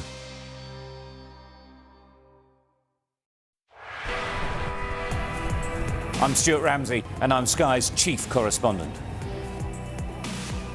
Free wherever you get your news. I'm Mark Stone, and I'm Sky's correspondent based here in Washington, D.C. Sky News, get the full story first. I'm Katie Spencer, and I'm Sky News' arts and entertainment correspondent. I'm Lisa Dowd, and I'm one of Sky's Midlands correspondents. The reason I do this job is because you never know where it's going to lead. There's always more to the news than a headline. We want to discover, to delve a little deeper, to find out what's really going on. Explanation, analysis, the people at the heart of every story. I'm Neil Patterson, and this is the Sky News Daily Podcast. So, by the end, we'll hopefully all understand what's going on in the world just that little better. Available wherever you get your podcasts.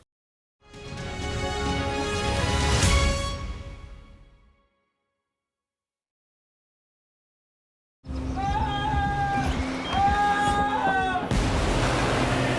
most significant day of this conflict. They keep telling us that they want aid. And this is what's left of it. Tanks, heavy vehicle. Why only in America? People want their country to work. You want a job in a normal life. Why are these homes empty? I want you to be honest with people. That has happened within minutes. Sky News, the full story first. Free wherever you get your news. I love my job sometimes. Nick Mohammed is here. You'll recognise him, of course, from Ted Lasso. It's good to see you. It's great to be here. Thanks for having me. How fun is making Ted Lasso?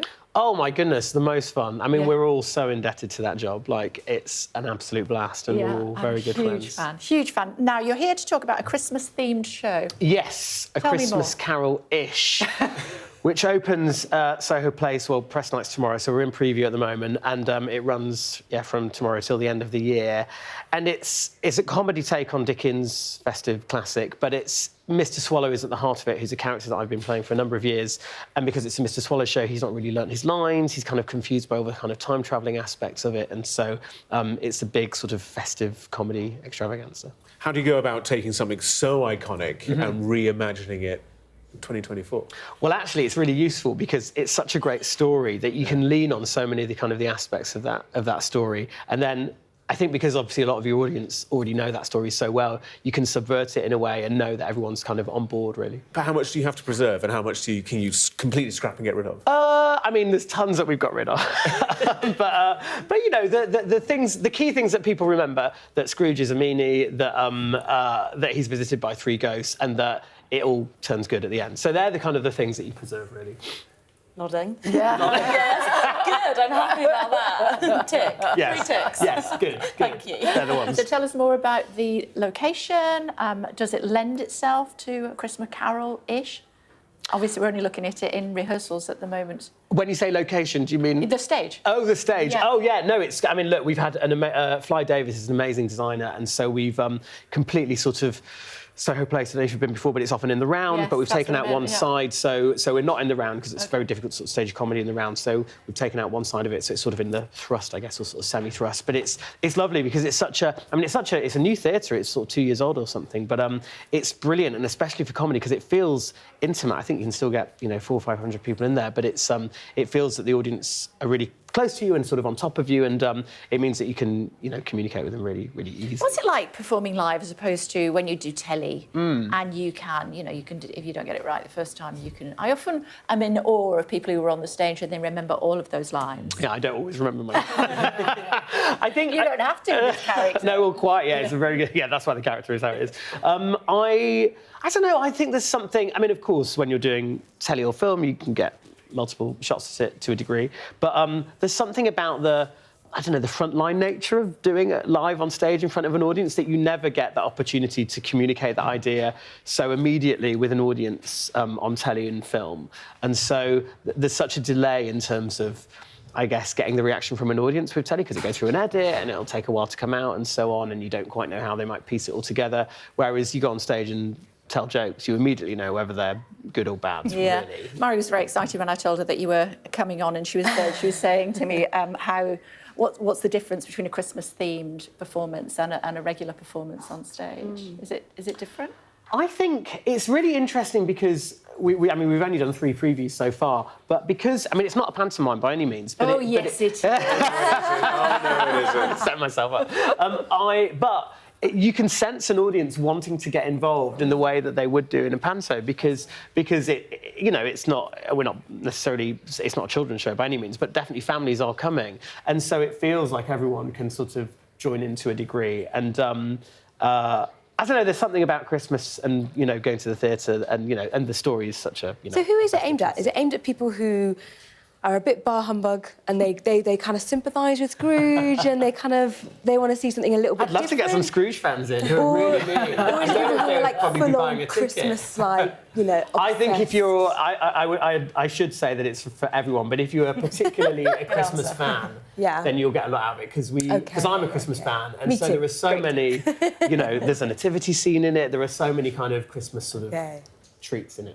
Yeah, we're definitely Scrooge here because we had a Christmas tree up. It's gone. Has it gone? Yeah, it's gone. They took it away. They took the Christmas tree away. It's quite early for a Christmas tree, I would say. It's not. I mean, if you wander around London, all the trees are up. Yeah, I was on Oxford Street and they're everywhere. You were drop-jawed yesterday when it disappeared. Devastated.